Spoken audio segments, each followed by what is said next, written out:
Buongiorno a tutti, benvenuti al mercato ittico di Pila, qui nella località di Porto Tolle. Io sono Omar Bison, sono giornalista chiamato a moderare questa seconda giornata degli Stati Generali della Pesca del Veneto, che segue quella di Chioggia di ieri e si inizierà con i saluti istituzionali delle autorità e proseguirà con 3 momenti di confronto per inquadrare attraverso i relatori il tema che è il tema della giornata, che riguarda la sostenibilità definita secondo le 3 declinazioni: ambientale, economica e sociale.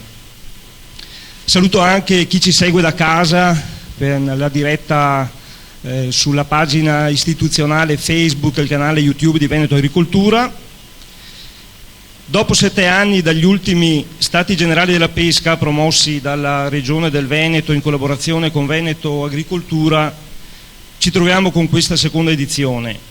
Nuovi Stati Generali in previsione della nuova programmazione del FEAMPA 2021-2027, iniziate con un confronto tra le categorie e le rappresentanze della pesca professionale e dell'acquacoltura e i soggetti pubblici competenti per pianificare in buona sostanza le politiche regionali per i prossimi anni. Un appuntamento che la Regione del Veneto ha realizzato in collaborazione con Veneto Agricoltura e con il supporto tecnico di European House Ambrosetti e con la società Agriteco. Un lavoro certamente di analisi e di valutazione strategica sul valore della filiera della pesca e dell'itticoltura nel Veneto, che ha portato tra l'altro alla pubblicazione del libro bianco. Questo secondo appuntamento, come detto, è dedicato a una delle tematiche, se vogliamo, più cruciali ed attuali e anche nominate di questo secolo probabilmente, che è la sostenibilità intesa come processo da imboccare verso un modello di sviluppo in linea con gli obiettivi dell'Agenda 2030 e della strategia europea From Farm to Fork. La sostenibilità è certamente anche una tensione morale, un flusso, se vogliamo, in divenire, non è un traguardo raggiunto il quale ci si possa sedere, che sia certificazione aziendale o che sia di categoria, se vogliamo.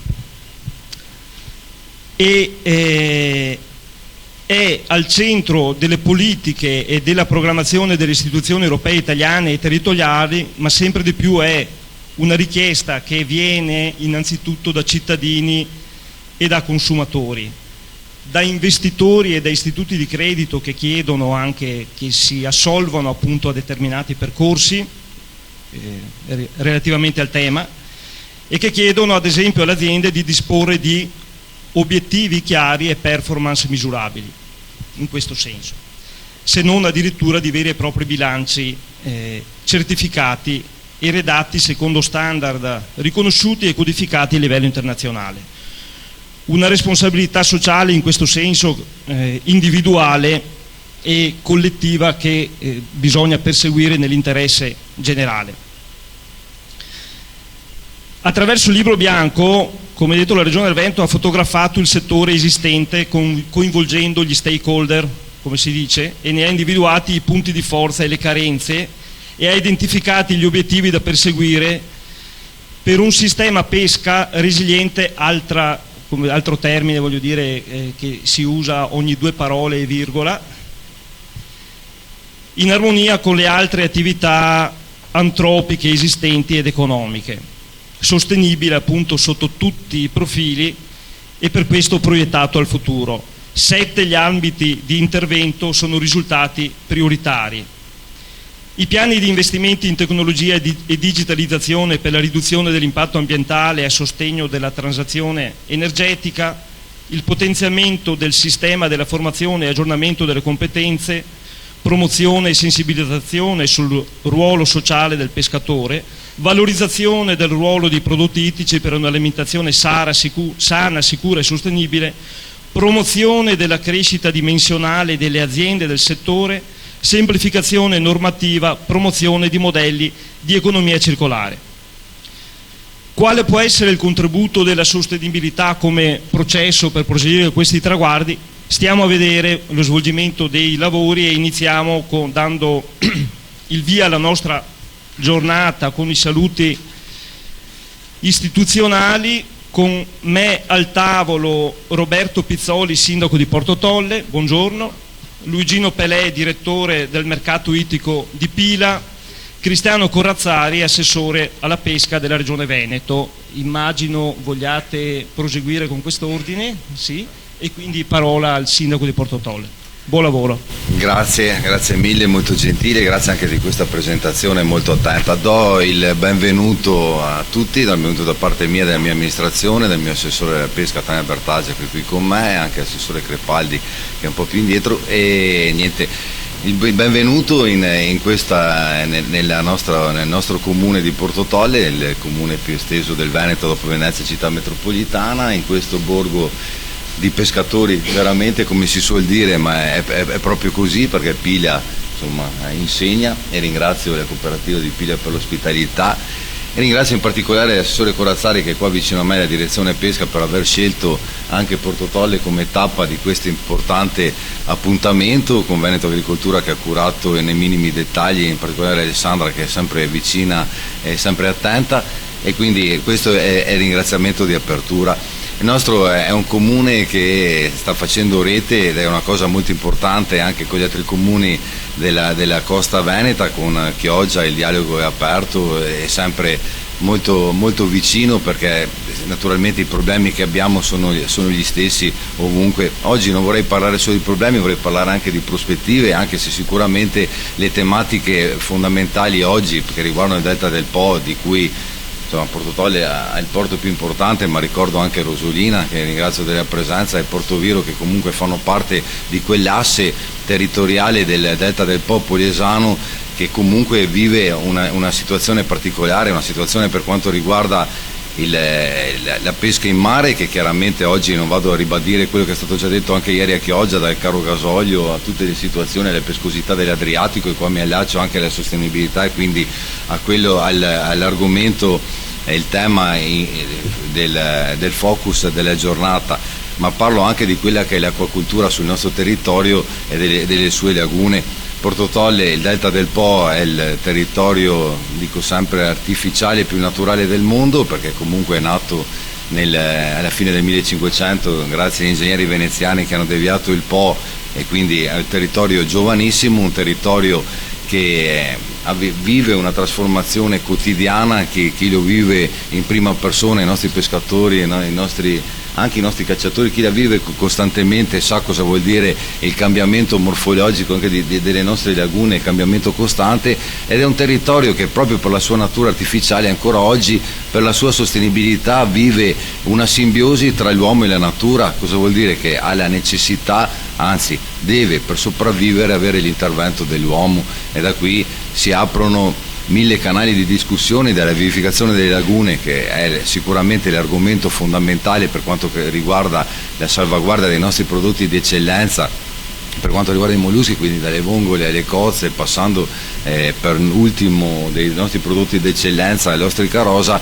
Però chiaramente per avere la possibilità di coltivare, di allevare queste nostre eccellenze, abbiamo anche la necessità di avere la vivificazione delle lagune, di avere il ricircolo d'acqua, di non far imbalsamare, perché la sostenibilità non è difendere, imbalsamare il territorio, ma dargli appunto la sua vita attraverso il ricircolo dell'acqua, attraverso l'argomento di questi giorni della salinità dell'acqua nel fiume Po che avete qua, insomma siamo proprio alla foce del Po di Venezia. La risalita del Cuneo Salino proprio in questi giorni è di oltre 30 km, che quindi va anche a mettere a serio pericolo. Proprio oggi firmerò lo stato di crisi, tra l'altro, per quanto riguarda il nostro territorio, perché con la regione siamo già attenzionati, perché sono oltre 20 giorni che non riusciamo ad irrigare i campi, e quindi credo, ecco, queste sono quelle tematiche che, legate a un cambiamento comunque climatico, un cambiamento diciamo, di quella che è la natura oggi,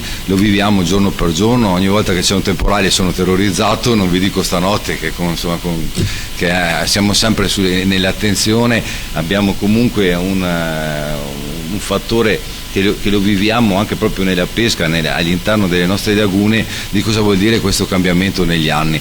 Credo che serva una strategia comune. Stiamo lavorando con la Regione già da qualche anno per quanto riguarda le lagune, ad esempio, per arrivare alle linee guida, arrivare comunque, e questo devo ringraziare proprio l'assessore Corazzari che da subito con il nostro Presidente ha messo in piedi questo tavolo, questa sorta di conferenza di servizi per arrivare poi a dare la possibilità di agire anche magari con un protocollo di intesa pubblico-privato che probabilmente potrebbe snellire ed aiutare anche tutte le procedure che oggi aggravano poi sul territorio.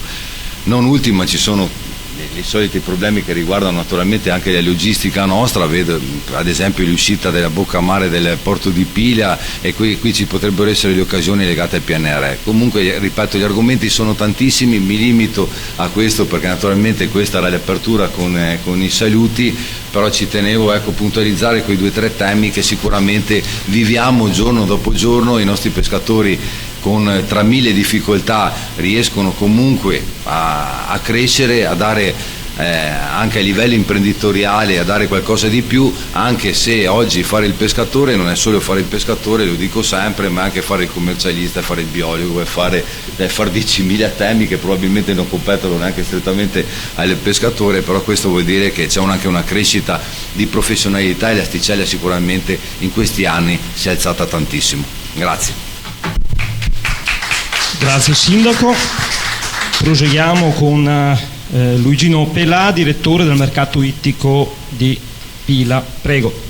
Oggi è un tema molto importante perché si parla di sostenibilità ambientale, economico e sociale. Oggi sarà una giornata ricca come da programma, come lo è stata ieri, densa di interventi con relatori che ritengo di alto profilo perché alcuni di questi li conosciamo benissimo, sono volti ben noti al nostro mondo, al mondo dei pescatori, delle cooperative, dei consorzi, che sono fatti di uomini e donne, che oggi più che mai, oso dire, con l'assessore presente, pretendono e chiedono e pretendono dalle istituzioni risposte, fatti, concretezza nelle azioni a garanzia del presente e del futuro e per dare un senso a queste occasioni di confronto.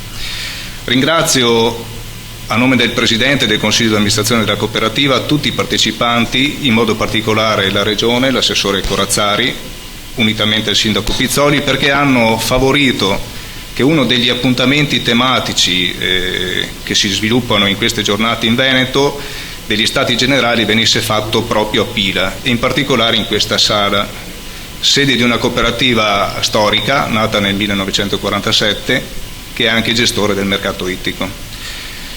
A Pila, come tutti ormai sapete, è presente la marineria più importante di questo territorio, però siamo altresì importanti per tutto quello che è il mondo dell'acquacoltura perché abbiamo oltre 1500 imprese, di cui più della metà sono donne. Oggi si parlerà di sostenibilità economica, ambientale e sociale. Mentre per quello ambientale ormai il tema è mondiale e se ne discute ormai da tanti anni e se ne discuterà anche molto nei prossimi anni, credo che quello che fa partire tutto e il motore, diciamo, della sostenibilità sia proprio quella economica, perché se manca l'economia possiamo parlare di tutto, però i motori, come si suol dire in pesca, si fermano. Però un'attenzione particolare in questo momento difficile vorrei darla anche alla sostenibilità sociale, perché i problemi che abbiamo sono veramente difficili da affrontare proprio sotto il profilo sociale. Ma poi sentiremo nei vari interventi, quindi sono curioso anch'io di ascoltare. Il Delta del Po, come si diceva prima, lo diceva anche il Sindaco, è un territorio meraviglioso, e al tempo stesso fragile, dove, l'ha detto, mi ha preceduto il Sindaco, dove l'uomo e la natura si abbracciano tra di loro e cercano di probabilmente rimanere in equilibrio, un equilibrio costante per la loro stessa sopravvivenza di entrambi. Oggi più che mai siamo avvolti da una crisi congiunturale pericolosa che ristagna, ahimè, e che ci sta trascinando verso periodi sempre più duri e bui.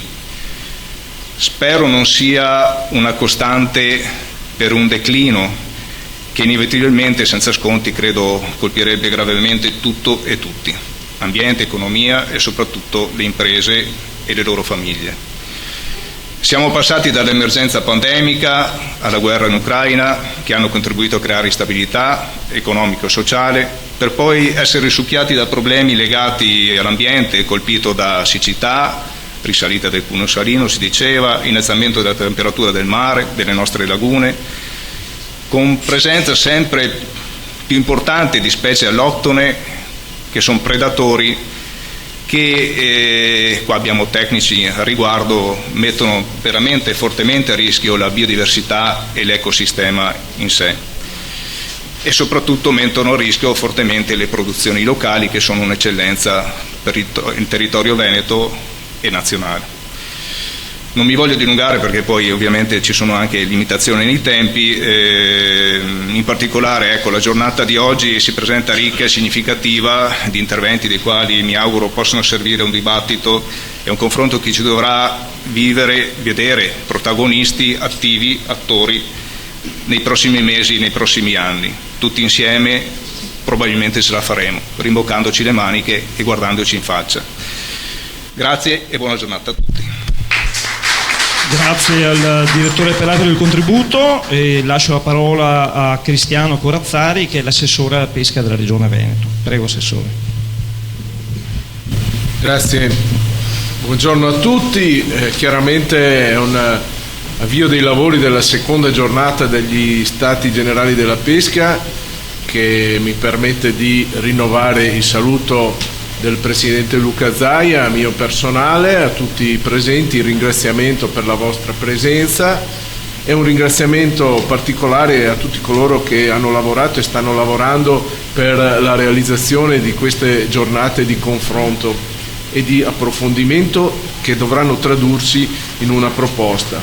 Si tratta di un momento molto importante per noi, quindi ricordo il lavoro fatto da Veneto Agricoltura e il lavoro fatto anche dalla direzione pesca della Regione del Veneto, dalla mia struttura, in particolar modo dal dottor Cherubini, che ringrazio, oltre a ringraziare naturalmente il sindaco e tutto il consorzio che ci mette a disposizione anche questi locali e questa sala, ma per noi era un obbligo essere presenti anche nel Delta del Po, e chiaramente poi la collaborazione con Ambrosetti, The European House Ambrosetti e Agriteco, che ci ha portato poi alla produzione del libro bianco sulla pesca.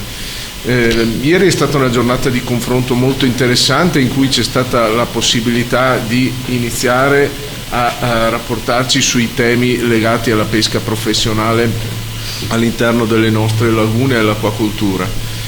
Oggi approfondiamo e proseguiamo il percorso degli Stati Generali della Pesca, trattando un tema che è assolutamente importante, che è quello della sostenibilità. Rappresenta una delle sfide stringenti che riguardano il futuro. Come è stato detto dal direttore Luigino Pelà e anche dal sindaco di Porto Tolle, che vivono quotidianamente la realtà del Delta del Po, il tema della sostenibilità, seppur declinato in un'attività tradizionale e storica, è da sempre esercitato dai nostri pescatori e da chi vive e lavora nel mare e nelle nostre lagune. Pertanto è importante dare un messaggio corretto che riesca anche ad uscire dal circuito degli operatori del settore e dei soggetti interessati, ma che riesca ad andare anche all'opinione pubblica, ovvero che i pescatori, non nell'ambito del loro lavoro, nell'ambito della loro attività, non sono dei soggetti che sfruttano una risorsa naturale al fine di trarne unicamente un profitto. Esattamente la realtà è diametralmente opposta, ovvero il pescatore, i nostri produttori delle lagune e i nostri pescatori del mare sono soggetti la cui presenza è indispensabile affinché venga mantenuto quell'equilibrio e quella produttività del sistema lagunare e del nostro mare, che permette appunto il tema della sostenibilità. E il maggiore esempio lo abbiamo proprio in questo territorio, nel Delta del Po, un territorio che è mutevole, che è in continuo cambiamento, un territorio che è artificiale, che è il frutto del lavoro fatto per generazioni, del rapporto tra l'ambiente, le acque, le nostre terre e il lavoro dell'uomo. Senza la presenza costante e continuativa dell'uomo con il proprio lavoro e con le proprie attività non vi sarebbe un elemento di naturalità e di sostenibilità, avremo solo l'abbandono e il degrado dei territori. Con il lavoro dei pescatori invece si riesce a far sì che queste terre possano offrire opportunità di sviluppo, di crescita, di lavoro a chi vive e danno linfa ad un comparto che i numeri che abbiamo illustrato anche ieri ci dimostrano è un comparto strategico importante a livello regionale e anche a livello nazionale. Questo lo voglio sottolineare nel momento in cui si parla di sostenibilità. Si è detto sostenibilità così come viene interpretata da quelle che sono le direttrici che ci vengono indicate dall'Agenda 2030, da quelle che sono le indicazioni che ci arrivano dal livello comunitario, che poi sono declinate anche dalle nostre azioni come regioni nell'utilizzo dei fondi strutturali europei. Abbiamo naturalmente il traguardo della prossima programmazione del FEAMPA che ci vedrà protagonisti e che per noi sarà uno strumento indispensabile e di straordinaria importanza per individuare le linee di azione. Ma appunto, siccome sappiamo che questo è uno degli obiettivi verso cui dovremo tendere, dobbiamo anche sottolineare il ruolo del mondo della pesca e dei pescatori come ruolo indispensabile, insostituibile e indifferibile rispetto a questa grande sfida della sostenibilità, che si deve coniugare in 3 pilastri fondamentali: la sostenibilità ambientale coniugata con la sostenibilità economica e insieme alla sostenibilità sociale. Non si possono scindere questi aspetti, non si può parlare di sostenibilità ambientale se prima non si dà la possibilità a questo comparto di sostenersi e di avere uno sviluppo e una crescita da un punto di vista economico, e se non vi è la garanzia per i nostri pescatori di poter guardare con fiducia al futuro e quindi di dare anche una risposta da un punto di vista sociale e occupazionale. Nel momento in cui si accettano queste premesse, i pescatori vogliono essere protagonisti di questo percorso e di questo passaggio. Lo hanno già dimostrato, laddove si sono impegnati in molteplici progetti che vanno appunto nella direzione della pulizia del nostro mare, del prelievo dei rifiuti, del prelievo delle plastiche, della vivificazione delle nostre lagune, della capacità di mantenere quell'equilibrio tra l'uomo e l'ambiente che è la prerogativa del loro stesso lavoro. Senza i pescatori questi risultati non possono essere raggiunti, ed è in questa ottica quindi che noi daremo corso ai lavori di oggi, anche andando a raccontare ciò che è emerso, perché nel momento in cui siamo andati a verificare i dati, siamo andati a verificare le circostanze che riguardano il mondo della pesca rispetto agli obiettivi di sostenibilità ambientale, sono emerse delle situazioni assolutamente virtuose e positive che riguardano il mondo della pesca, e dobbiamo saperle raccontare, dobbiamo riuscire a comunicare anche fuori dal circuito degli interessati e degli addetti ai lavori cosa fanno già oggi i pescatori per la salvaguardia dell'ambiente, affinché il nostro mare sia pescoso, affinché le nostre lagune siano produttive, e come lo devono fare in misura sempre maggiore grazie all'aiuto delle istituzioni che devono essere vicini a questo mondo. Noi esercitiamo questo tipo di alleanza qui in Polesine come nelle nostre lagune già da tempo, e dovremo implementarla, come ha detto prima il sindaco Pizzoli, laddove dovremo stringere degli accordi che ci portino ad avere una gestione ordinaria, corretta, solida del nostro patrimonio delle lagune, che permetta la continuità e la gestione della risorsa. Detto questo, e nell'ottica della strategia che la Regione dovrà portare avanti sia a livello veneto ma soprattutto sui tavoli nazionali, di distretto, nazionali ed europei, io non posso fare altro che lasciare la parola ai prossimi relatori, che andranno ad illustrare dei dati che penso che saranno di estremo interesse e di utilità per tutti coloro che potranno, come rappresentanti del mondo della pesca, andare a testa alta quando si parla di ambiente, di natura e di qualità del prodotto che arriva sulle tavole dei cittadini e dei consumatori. Grazie.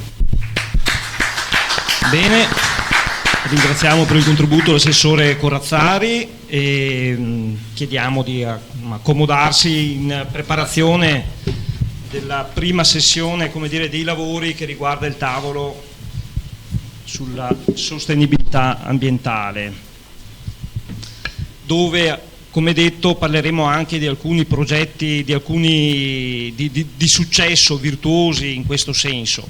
Ecco, noi sappiamo che le conseguenze dei cambiamenti climatici, sommati alle attività antropiche, influiscono, come già detto, a 360 gradi sugli ambienti acquatici e quindi sulla pesca e l'acquacoltura. Pensiamo all'acidificazione degli oceani, all'aumento della temperatura dell'acqua, all'innalzamento del livello del mare, al cuneo salino, al mancato apporto di nutrienti. Negli anni è previsto un aumento della migrazione delle specie, tanto che il 23% delle risorse ittiche non vivrà più nel proprio habitat storico, dati questi ovviamente citati e riportati nel libro bianco.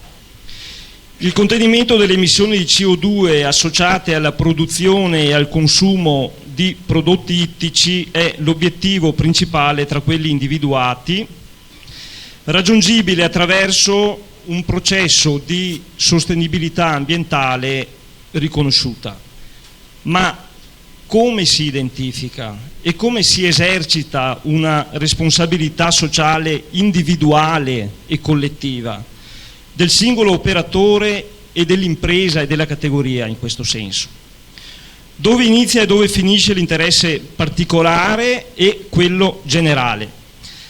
Simone Librati dell'Istituto Nazionale di Oceanografia e di Geofisica Sperimentale, che doveva essere con noi, ha avuto un impedimento e ci ha mandato un contributo che adesso andremo a sentire e a vedere, ci parlerà di questo e di cosa si debba intendere in buona sostanza per sostenibilità ambientale. Alla fine del suo prologo chiameremo i relatori del tavolo, del talk, appunto, della nostra discussione sul tema.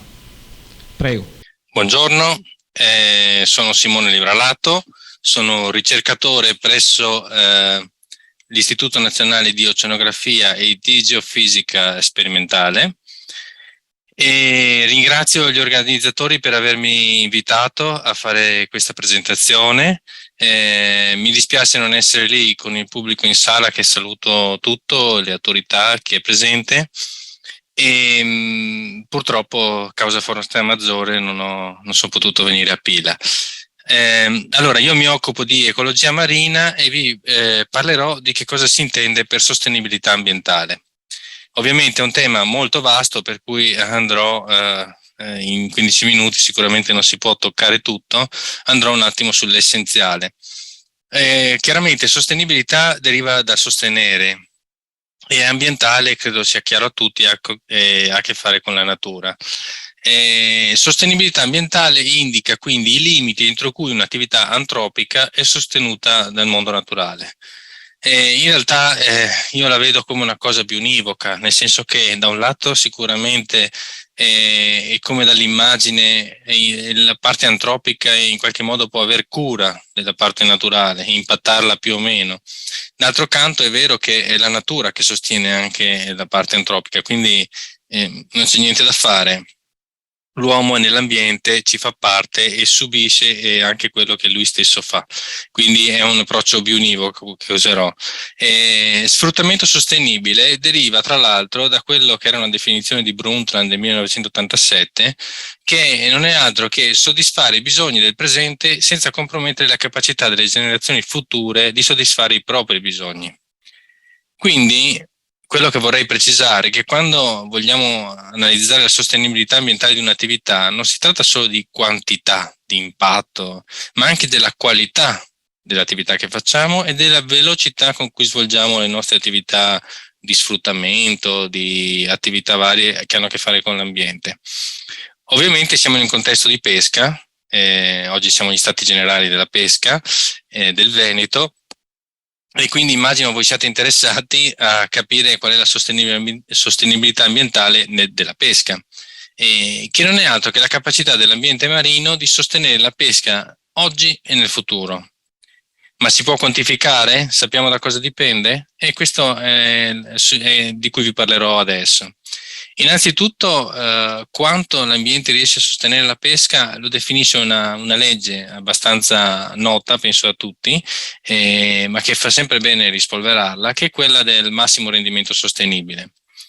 Ovvero, immaginiamo di avere la mortalità da pesca, lo sforzo da pesca su un asse delle X, come in questo grafico qui, e immaginiamo di avere le catture sull'asse delle Y. Cosa succede? Non abbiamo nessuna attività di pesca, nessuna capacità di pesca, nessuno sfruttamento, le nostre catture saranno molto probabilmente vicine allo zero. Aumentiamo questa capacità e evidentemente, aumentando questa capacità, cominciamo ad aumentare le catture. Aumentiamo le catture fino a quando arriviamo ad un certo punto che non sappiamo bene dov'è, ma oltre questo punto cominciano a diminuire perché la risorsa comincia ad essere in qualche modo depauperata. Ovviamente spingendo con la mortalità da pesca e con lo sforzo noi possiamo addirittura arrivare ad ottenere catture molto basse, prossime di nuovo allo zero, proprio perché abbiamo quasi estinto la risorsa. In mezzo, tra questo minimo quando abbiamo zero sfruttamento a questo momento in cui abbiamo zero catture perché abbiamo sfruttato tantissimo, c'è una curva a campana che avrà da qualche parte un massimo. Avrà anche una forma che non è esattamente quella che ho vagamente dipinto, ma ci avrà un punto più in alto che è il massimo rendimento sostenibile, quello che in inglese si chiama MSY. Quelle catture lì sono delle catture che possono essere mantenute a livello indefinito. Quindi sono delle catture che noi possiamo avere, come tutte le catture di questa curva, sono delle catture all'equilibrio che sono anche quelle massime sostenibili dal sistema. Quindi noi abbiamo questo massimo rendimento sostenibile, che è una caratteristica che ci permette di capire sia quali sono le catture del massimo sustainable yield, quindi il massimo rendimento, sia anche la mortalità da pesca associata.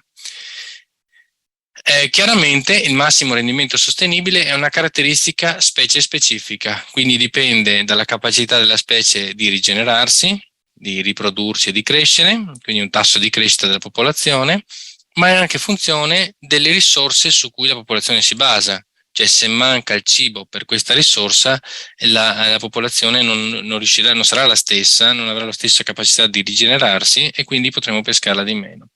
E quindi queste due variabili influenzano il massimo rendimento sostenibile. Siccome si può calcolare, sono anni, per fortuna, che in Adriatico, in Mediterraneo e altri posti del mondo si calcola qual è il massimo rendimento sostenibile per le diverse specie, e questo è il risultato per gli ultimi anni in Adriatico. Ho usato i risultati del Scientific Advisory Committee della GFCM, della FAO, e questi valori sono rossi quando non va tanto bene, anzi non va molto bene, sono arancioni quando va circa bene e verdi quando la situazione è positiva. Perché? Perché rappresentano il rapporto tra lo sforzo di pesca, in realtà tra la mortalità di pesca corrente e la mortalità di pesca al massimo rendimento sostenibile. Per capirci, nel 2016 l'acciuga era pescata con una mortalità da pesca più di 2 volte superiore, 2,23 volte superiore a quello che era la pesca del massimo rendimento sostenibile. Come vedete, la situazione è critica per molte specie e tra l'altro non è in miglioramento leggero. E E quindi la situazione noi possiamo ovviamente valutare di anno in anno, e lo dobbiamo fare, lo fanno questi organismi, e la pesca dovrebbe adattarsi. Ma perché si è arrivati a una situazione così critica per cui molte specie sono sovrasfruttate e quindi non siamo a uno sfruttamento sostenibile in questo caso? Beh, il motivo è perché l'ambiente cambia e anche le risorse cambiano. Dicevo prima che il massimo rendimento sostenibile dipende dalla capacità della popolazione di rigenerarsi, ma questa dipende anche, per esempio, dalla capacità portante, da come variano le condizioni ambientali per la sopravvivenza di questa risorsa e per la sua rigenerazione. L'esempio più classico e lampante di queste fluttuazioni ambientali è quello che si vede guardando i dati di sardina acciuga degli ultimi 50-60 anni e più. Si vedono fluttuazioni talmente grandi che sono sicuramente non dovute solo all'attività di pesca, sono anche dovute a ciclicità decadali dovute a fattori ambientali. E quindi cosa succede? Succede che chiaramente di anno in anno si potrebbe stimare e si stima il massimo rendimento sostenibile, che permette quindi di adattare o permetterebbe di adattare la pesca a quello che è il valore di sostenibilità in quel momento.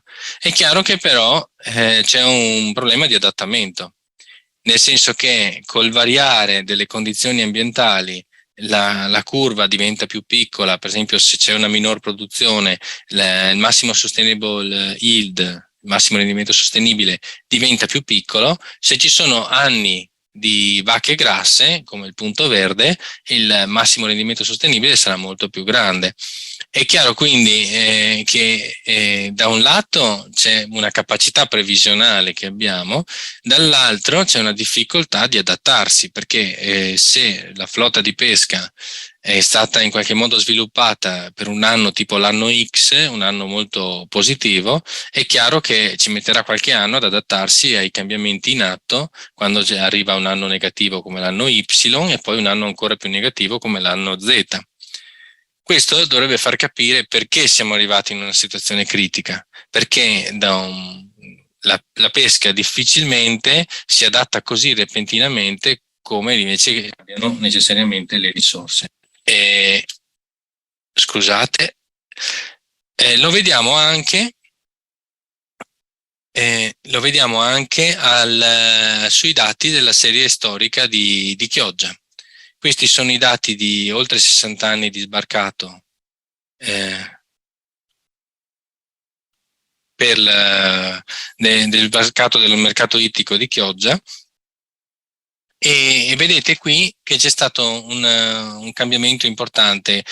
Sull'asse delle X vedete la capacità di pesca, quindi i GT in sostanza della flotta di Chioggia. Sull'asse delle Y vedete il pescato trasformato in maniera che sia anche normalizzato rispetto alla capacità produttiva del sistema. Cosa succede? Che a partire dagli anni 60 aumenta la capacità produttiva del sistema, c'è un aumento anche di raccolta, quindi di pesca, di sfruttamento in maniera, diciamo così, sostenibile. Questo più o meno fino al 1985, si sviluppa anche l'attività di pesca con la sua capacità, appunto fino a quegli anni, dopodiché c'è un collasso praticamente quasi repentino, e nei decenni successivi, nei periodi successivi, anche se la capacità di pesca aumenta, non si riesce più a recuperare la quantità di pescato di prima. Cosa è successo? Molto probabilmente è stato un cambiamento dovuto soprattutto alla capacità produttiva del sistema, modificata dagli apporti di fosforo del Po, che ha condizionato la produzione ittica, ma l'adattamento della flotta è stato molto lento. Addirittura la flotta ha continuato a svilupparsi nonostante le risorse fossero molto minori di prima.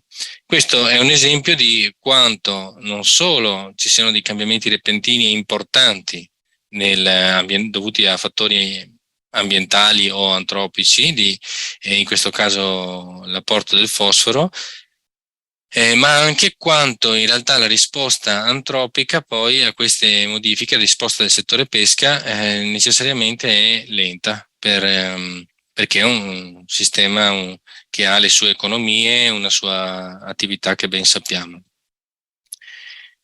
Sostenibilità ambientale della pesca, dicevo prima, non si basa solo sulla quantità, ma anche sulla qualità. In particolare, uno degli aspetti qualitativi più importanti è la taglia delle risorse che peschiamo.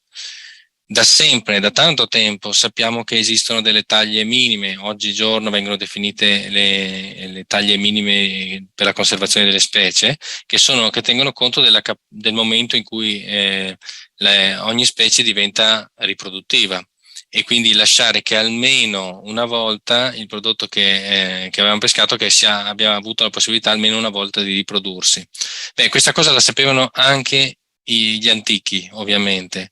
Qui riporto le taglie minime che si trovano nel mercato ittico di Venezia, ma soprattutto questo breve testo riportato in un libro che consiglio a tutti come lettura sulla sostenibilità, che riporta un testo del 1576 in cui i veneziani definivano le punizioni per chi si azzardava a pescare pesce troppo piccolo in taglia, che era considerato uno scempio non solo per la risorsa, ma anche per le popolazioni a venire. Quindi diciamo che è un concetto molto chiaro e importante che abbiamo da molto tempo. Tuttavia, anche se le taglie sono una caratteristica facile da misurare, un indicatore anche molto importante, perché è un indicatore che allerta lo stato di poca salute delle risorse, in realtà l'abbiamo trascurato per molto tempo. Questi sono i dati di sardine e acciuga in Adriatico, sono dati di campionamento scientifico, il MEDIZ, per chi lo conosce. È un campionamento che viene fatto una volta all'anno in diverse stazioni. Vedete le taglie medie in peso medio individuale, quindi in grammi, dell'acciuga in alto e per la sardina in basso, dal 1995 in poi. E purtroppo questi grafici parlano da soli, nel senso che non sono i p-value, indicano un livello di significatività, ma in sostanza c'è un trend in diminuzione, particolarmente marcato tra l'altro nel caso della sardina, che è passata da circa 40 grammi a peso medio individuale a circa al di sotto dei 20 grammi di oggi in media. Quindi c'è una riduzione importante della taglia di queste due risorse, che sappiamo essere fondamentali per la pesca in Adriatico, e che vediamo dai dati che in realtà questa erosione della risorsa parte da abbastanza indietro, da un po' di anni indietro, ed era tra l'altro un indicatore che potevamo guardare prima e poteva farci scattare qualche campanello d'allarme prima. Abbiamo un po' eroso la sostenibilità di queste risorse, della pesca di queste risorse? Direi di sì. Perché? Perché la taglia non è importante solo perché sono i giovani del futuro, ma se noi abbiamo, ovviamente i piccoli sono i giovani del futuro, e se una popolazione noi la peschiamo quando gli individui sono piccoli, abbiamo scarse possibilità che questi poi arrivino a maturità, si riproducano. Ma se noi abbiamo anche la riduzione della taglia media degli individui e non abbiamo più i grandi produttori, abbiamo una perdita di capacità della popolazione di rigenerarsi. Perché? Perché la biologia ci dice che le capacità riproduttive sono funzione della taglia, ma anche più che linearmente. A sinistra vedete la capacità di produrre uova feconde per acciuga sopra e sardina sotto in funzione della lunghezza. E quindi vedete che non è la stessa cosa avere un'acciuga da 12 centimetri o un'acciuga da 14 centimetri. Hanno una capacità di produrre uova importante, diversa in maniera importante.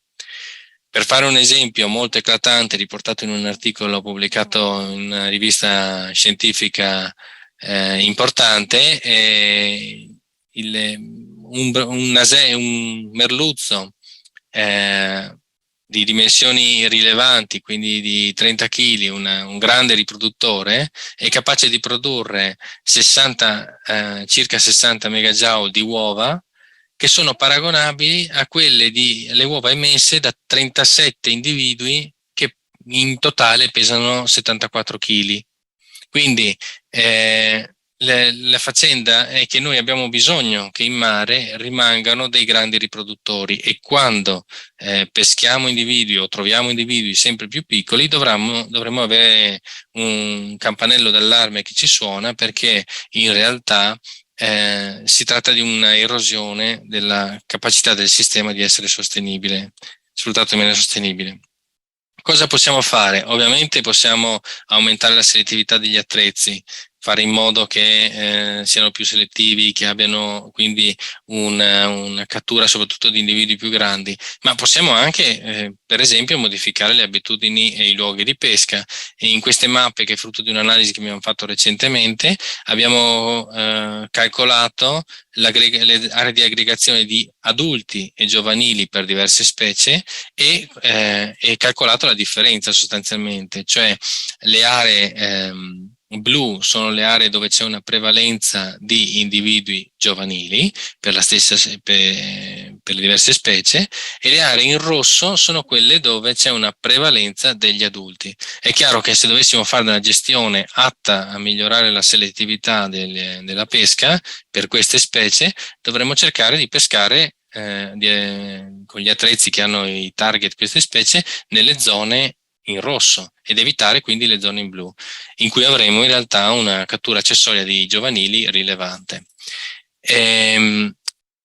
Un altro aspetto importante nella sostenibilità ambientale della pesca è il fatto che in realtà le nostre attività di pesca raramente sono monospecifiche, hanno un bersaglio unico. Si tratta sempre, spesso, di attività di pesca che hanno diverse specie, alcune target, più di una quindi, ma anche altre specie accessorie. Il fatto che il massimo rendimento sostenibile sia specie specifico complica quindi la faccenda, perché in teoria dovremmo fermare l'attività di pesca quando abbiamo raggiunto il massimo rendimento sostenibile della specie che raggiunge prima delle altre il massimo rendimento sostenibile. E purtroppo questo non succede molto spesso, o perché la specie target di cui è stato fatto l'assessment è una specie che ha un massimo rendimento sostenibile a valori più elevati, o per altri motivi, molto spesso nel paniere finiscono delle specie quindi soprasfruttate, perché noi in realtà usiamo come indicatore di sfruttamento un'altra specie, e quindi anche questo contesto delle multispecie è molto importante da considerare. L'attività di pesca non solo ha purtroppo delle catture accessorie non volontarie, ma che in qualche modo possono essere utilizzate poi dal mercato, ci sono anche catture accidentali di specie vulnerabili, le cui cattura è da evitare in maniera importante.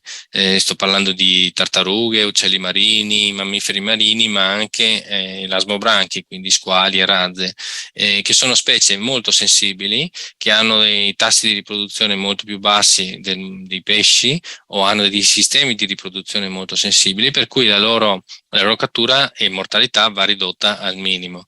Come vedete da questo grafico, che mi dispiace è in inglese, ma vedete al centro c'è il Mar Adriatico con le diverse attività di pesca, quindi lo strascico, il long line, i palangari, le volanti, la circuizione, la piccola pesca e la pesca per i tonni.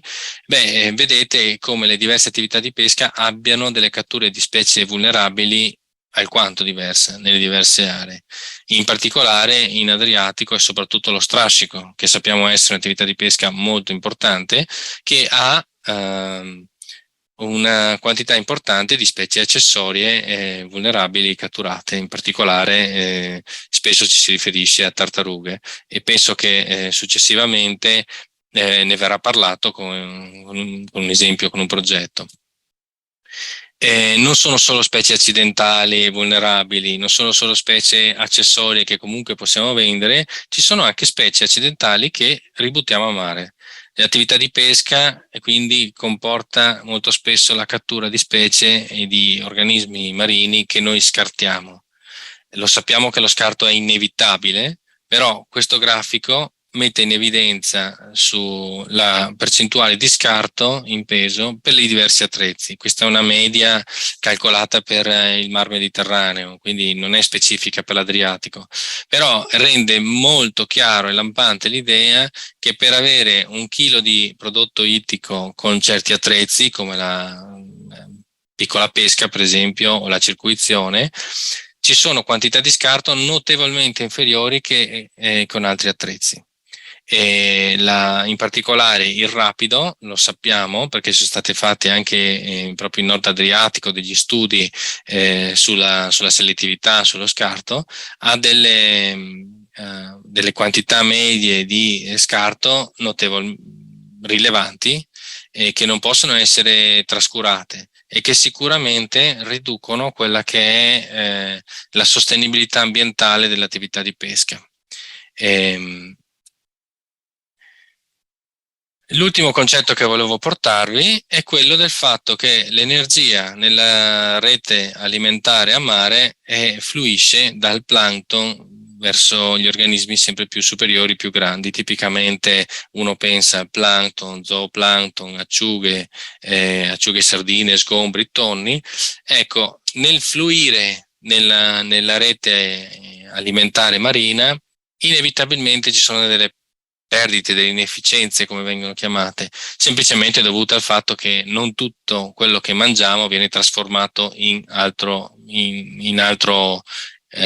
massa, in altra carne, e c'è una parte che viene per esempio spesa in respirazione per noi e anche per i pesci.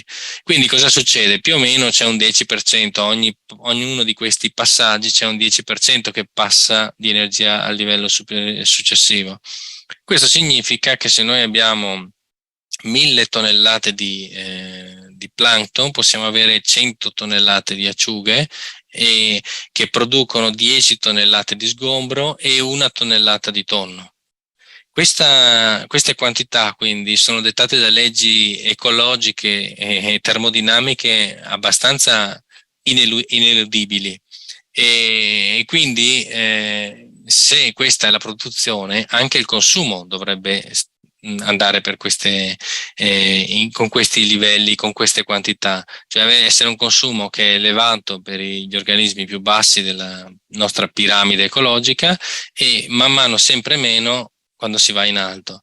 Lo dico perché in un consumo sostenibile ovviamente è da suggerire sempre di consumare organismi al basso della nostra rete trofica alimentare del mare, perché hanno una produttività più alta e hanno anche una capacità quindi di assorbire gli shock dovuti allo sfruttamento.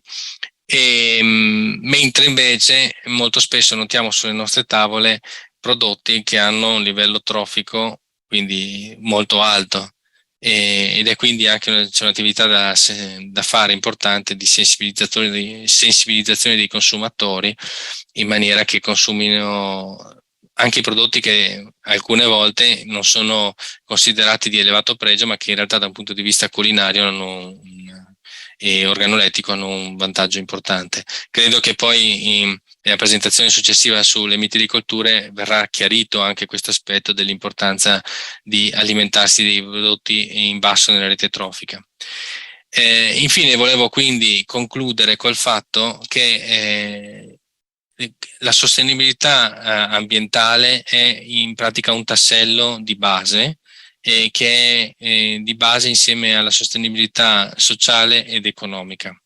Come è riportato in un articolo pubblicato ormai un po' di anni fa su Science, gli obiettivi sociali ed economici nel campo della pesca non possono essere raggiunti se le risorse sono depauperate, quindi se non abbiamo la sostenibilità ambientale. Ma allo stesso modo, gli stessi autori dicono che gli obiettivi di sostenibilità ecologica della pesca difficilmente sono raggiungibili se non si considerano anche gli aspetti e gli obiettivi sociali ed economici. Questo per me è fondamentale, non solo per dire che quindi le cose vanno considerate nell'insieme, quindi come dicevo prima l'uomo è parte dell'ambiente e riceve e subisce anche gli impatti che fa nell'ambiente, ma che gli aspetti fondamentali di sostenibilità, diciamo, ecologica, ambientale, di cui vi ho citato, sono proprio perché sono una parte importante anche per quelli che sono gli aspetti di sostenibilità economica e sociale che andranno anche viste in questa giornata dei Stati Generali della Pesca. Perché l'uomo e l'ambiente sono un tutt'uno, sono inseparabili. Io spero quindi di avervi riassunto cosa si intende per sostenibilità ambientale, quindi una capacità di sfruttare in maniera sostenibile il prodotto ittico oggi ma anche nel futuro, quindi garantire anche per le generazioni a venire la possibilità di sfruttare e di pescare. Abbiamo visto che si può determinare quanto è il valore di pesca sostenibile. Sappiamo però che cambia, questo valore abbiamo visto che cambia nel tempo e quindi c'è la difficoltà di adattarci. Il tema secondo me importante è quello dell'adattamento, che presuppone quindi una velocità che molto spesso non abbiamo. Riporto per concludere anche il discorso delle taglie come un indicatore, un campanello d'allarme che dovremmo usare sempre di più, perché è un indicatore di vulnerabilità della popolazione e quindi di erosione della sostenibilità ambientale, e penso che sia un tema che tutti quanti abbiamo capito ed è fondamentale, ed è quello dell'aumento della selettività. La selettività degli attrezzi da pesca nei modi più diversi, anche sfruttando il fatto che le specie si aggregano in maniera differenziata tra adulti e giovanili. Io vi ringrazio, spero di essere stato abbastanza chiaro e rimango a disposizione per domande anche qui online. Grazie. Ringraziamo Simone Libralato per il contributo e proseguiamo con gli esempi virtuosi, come dire, i progetti riusciti in linea con la sostenibilità ambientale. Chiamo al tavolo Sandro Mazzariol, Giuseppe Prioli, Alvise Benedetti, Marco Scatto, Emanuele Rossetti e Marco Omidei Salè. Non ho potuto ai quali chiedo uno sforzo di sintesi che non potevo chiedere a Libralato, ma chiaramente nella chiarezza dovuta della vostra esposizione. Sandro Mazzariol del Dipartimento di Biomedicina Comparata e Alimentazione dell'Università di Padova ci parlerà di Tartatur, valutazione dell'intervento della pesca marittima e della maricoltura con la specie carretta e Tursiap tranca. Lo dico io. Grazie, perché sono anche un po' ciecato, come si dice. Allora, grazie innanzitutto per prego. averci dato la possibilità di presentare i risultati di questo progetto, un progetto che di fatto nasce a seguito di un'esigenza reale, ovvero di una procedura di infrazione del 2016 relativamente alla mancanza di sufficienti aree per la protezione di queste due specie. Tursiops truncatus è il delfino noi consideriamo comune, e la caretta, ovvero la tartaruga marina. Perché parlarne qui? Perché di fatto appunto non sembra, ma queste specie vivono in Alto Adriatico. L'Alto Adriatico è considerato, grazie a una serie di di valutazioni, di survey e di indagini, come una delle aree più importanti per la conservazione dei mammiferi marini a livello globale, proprio per questa specie che è presente, sembra che è presente perché si spiaggia, quindi di fatto è una cosa appunto più evidente che troviamo, per cui queste carcasse le troviamo sulle nostre spiagge, le vediamo appunto chiaramente in mare, le vedete in mare chi va in mare, e stessa cosa per quanto riguarda caretta, che invece è la classica tartaruga tra virgolette comune nel nostro mare, che utilizza il Nord Adriatico come una zona di accrescimento, viene qui per crescere e poi uscire, almeno lo faceva fino all'anno scorso, e depositare le uova. Anche questi animali sappiamo che ci sono perché si spiaggiano, e questi animali si stanno effettivamente spiaggiando in maniera appunto sempre maggiore. Sappiamo che queste specie interagiscono chiaramente con gli attrezzi da pesca, con le attività di pesca, sono sempre più presenti soprattutto per quanto riguarda il Nord Adriatico dietro i vari attrezzi da pesca. Prima il dottor Libralato citava appunto appunto chiaramente le catture accessorie, chiaramente appunto è una valutazione che va fatta e viene fatta attraverso gli imbarchi, ma anche attraverso delle valutazioni diciamo, su spiaggia, attraverso appunto la valutazione degli animali che arrivano a morte. A un certo punto quindi noi ci occupiamo di questo, ci occupiamo diciamo, di valutazione, siamo un dipartimento che coagula agronomi, che coagula veterinari, che coagula biologi per cercare di indirizzare, di fare ricerche su quella che è una produzione sana, sicura e sostenibile sia in mare che in terra. Quindi la nostra esperienza proprio su Tursiop, su questi diciamo, animali, sulla conservazione di questi animali, ci porta a incontrare l'esigenza della Regione Veneto e del mondo della pesca per risolvere questa procedura di infrazione che avrebbe portato o si paventava una potenziale chiusura di una grossa fetta del nostro mare. Quindi grazie alla spinta propulsiva appunto dell'organizzazione di pesca si avvia il progetto Tartatur. Il progetto Tartatur è un progetto di cooperazione composto di varie azioni che diciamo, era volto a dare alcune risposte e diciamo, rendere anche i pescatori parte attiva, attori nelle fasi di monitoraggio e di gestione di questi animali. Abbiamo quindi, diciamo, riassumo brevemente le azioni. L'azione appunto 1 era un'azione volta appunto, come dicevo, appunto, a raccogliere alcune informazioni che per esempio hanno anche sentito direttamente il mondo della pesca. Chiaramente il tursiope, il delfino, è sempre visto come un problema, come una minaccia, perché appunto va a predare le reti, va di fatto a prendere quello che è il pesce appunto catturato dalle reti, in particolar modo le reti da posta. Diciamo, di fatto questi animali stanno dietro ai pescherecci, abbiamo appunto quindi raccolto altre informazioni presenti chiaramente in letteratura e non solo, anche attraverso altri progetti, tendono appunto a stare dietro le reti e tendono a alimentarsi da quello che è diciamo, lo scarto dell'attività di pesca. Questi animali diciamo, nel nord Adriatico, almeno appunto nella fascia costiera, si localizzano soprattutto tra le 6 e le 12 miglia. Stessa indagine sulle tartarughe diciamo, dipinge le tartarughe come un animale meno tra virgolette problematico, anche se vedremo poi in realtà appunto non sembra così, dipende anche chi intervisti.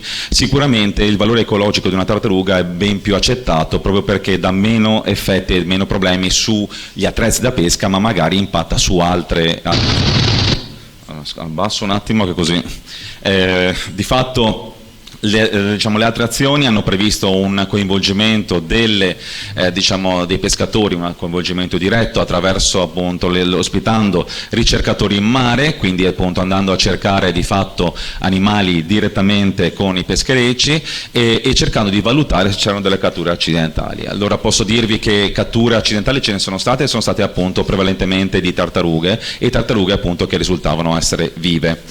Stessa cosa appunto l'azione 4, che vede invece un'azione indiretta appunto attraverso un coinvolgimento, dando loro strumenti di monitoraggio. Quindi di nuovo gli animali ci sono, i delfini si vedono spesso appunto dietro i pescherecci, le tartarughe ci sono, vengono spesso catturate vive, e tendenzialmente appunto grazie anche a un'attività di formazione, un'attività appunto di capitalizzazione e di integrazione dello sforzo, diciamo, dei pescatori, di messa in comunicazione con quella che è rete spiaggiamenti, di fatto i pescatori, anche grazie appunto a un'attività, intensa attività di formazione in altre azioni, effettivamente hanno acquisito la manualità per liberarle appunto vive. Non sappiamo ancora gli effetti, però di fatto diciamo almeno gli animali vengono liberati e vengono liberati vivi al momento.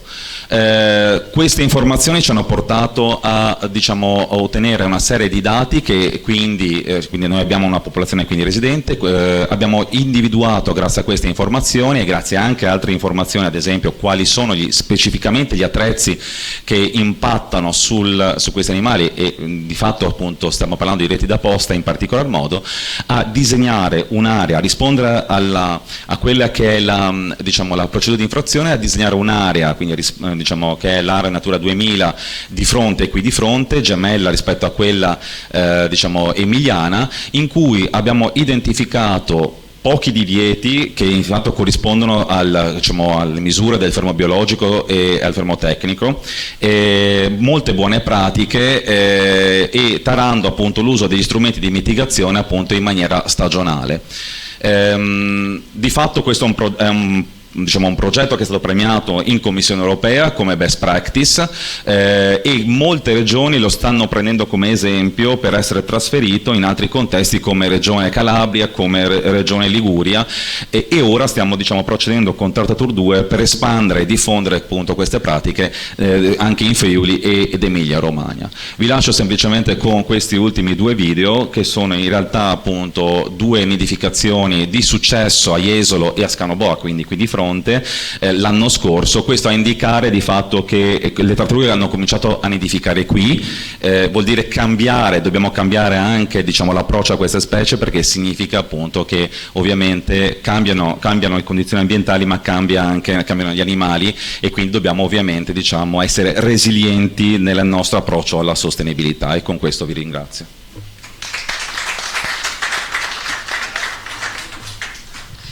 Bene, grazie a Sandro Mazzariolla. Proseguiamo con Giuseppe Prioli di AMA, che è l'Associazione Mediterranea Acquacoltori, sotto la luce sono proprio in difficoltà, si diceva, sui servizi offerti dalla molluschicoltura, scusate, devo prendere gli occhiali evidentemente. Comunicazione di servizio alla fine di ogni tavolo, per chi avesse domande o curiosità da chiedere ai relatori, rapidamente e in maniera molto sintetica può raggiungermi e vediamo di soddisfarle. Prego, Prioli. Grazie, buongiorno a tutti. La relazione si baserà come nel titolo, dei servizi offerti dalla molluschicoltura. Ci tengo a dire che anche il settore in generale dell'acquacoltura ha tutta una serie di servizi offerti, soprattutto di beni, che è la produzione in primo luogo, quindi ci focalizziamo su questo, ma non dobbiamo dimenticare che l'acquacoltura italiana è in grandissima parte sostenibile. Allora, partiamo da un punto che è stato già toccato in qualche modo, e cioè nel 2050 ci avremo 9 miliardi e mezzo di persone, in questo caso bisogna dargli da mangiare. Questa è la sintesi, cerco di andare anche un po' più veloce visto che è stato richiesto, e sappiamo che uno degli ambienti meno sfruttati è il mare, chiaramente. Da qui abbiamo il 2% dell'apporto calorico giornaliero e il 15% di quello proteico, quindi abbiamo molto da poter fruire da questo ambiente. Però c'è una domanda, la domanda l'ha fatta e ha dato qualche risposta anche il libralato prima, e cioè come ottenere più cibo e biomassa senza intaccare la risorsa a scapito delle future generazioni. Cioè partiamo dallo stesso concetto della sostenibilità, che è quello di non intaccare il futuro. Questa domanda è stata posta a suo tempo dall'allora commissario Vella a una serie di cattedratici, anche qualche premio Nobel, ed è emerso uno studio che è il classico Food from Ocean, molto famoso ormai, dove si vede che quelle forme di agricoltura basate su organismi che sono la piramide trofica, quali alghe e molluschi bivalve, sono quelli a quali bisogna rivolgersi. Si è visto prima cos'è la piramide alimentare, quindi più in basso siamo nella piramide alimentare, migliore è l'efficienza nell'avere il cibo, se così vogliamo dire. E dopo le alghe chiaramente ci sono i molluschi bivalvi filtratori, che si nutrono appunto in gran parte di fitoplancton. Anche qui faccio riferimento ogni tanto a dei testi proprio perché sono importanti. C'è un testo molto importante che sono beni e servizi dei molluschi bivalvi. E cosa sono i beni e servizi? I benefici diretti o indiretti che la popolazione ottiene dall'ecosistema. Questo è importante. Come bene, per quanto siamo nella molluschicoltura, il primo chiaramente sono il discorso legato al cibo, no? È un bene che viene fornito, cioè consideriamo che per quanto riguarda l'Italia abbiamo circa 100.000 tonnellate di produzione da molluschi bivalvi, e quindi voglio dire, siamo a livello europeo il primo paese per quanto riguarda la produzione di vongole. Poi abbiamo altri beni che chiaramente possono essere le perle, per fare un esempio, lo sappiamo tutti, dalle ostriche perlifere, e il discorso anche legato alle valve, da quello che Ci sono anche relazioni successive che dimostrano questo aspetto, ma ci sono vari usi che possono essere fatti. Poi ci sono tutta una serie di servizi che vengono offerti dalla mollusicoltura.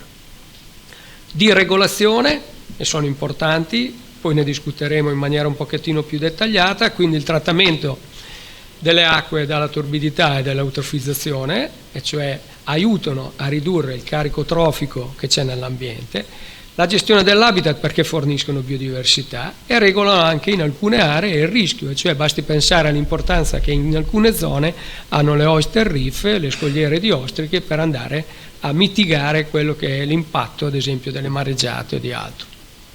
Poi abbiamo tutti i servizi culturali, siamo in un'area che penso che sia il cuore, no, di alcuni di questi aspetti, come le tradizioni che ci sono, anche la parte delle tradizioni di allevamento e anche tutta la parte legata all'educazione delle giovani generazioni soprattutto. Qui c'è una idea sulla produzione dei molluschi bivalvi d'acquacoltura. Questo è il 2019, è un anno che ha avuto un calo rispetto a questo, siamo intorno alle 52.000 tonnellate, ma solitamente siamo oltre le 60.000 per i mitili e anche per le vongole veraci. Non entro nel merito, adesso c'è qualche crisi da qualche tempo per il discorso del reclutamento, generalmente negli anni scorsi eravamo intorno alle 30.000 tonnellate. Si affaccia il discorso dell'ostrica e non è secondario, qui siamo in una zona, Scardovari, famosa per alcune sue produzioni, così come il resto d'Italia abbiamo importanti produttori. Allora, per quanto riguarda il sistema di allevamento a più bassa impronta ecologica, la mollusicoltura è uno di quelli che ce l'ha perché guardiamo il grafico, ad esempio, l'impronta di carbonio. Per quanto riguarda i mitili sono a un livello bassissimo rispetto a quella che è l'impronta di carbonio. Non mi vado a confrontare con la carne di bue, insomma, di mucca, ma che sono 32,5 kg di CO2 per chilogrammo prodotto, per quanto riguarda i mitili siamo a 0,8.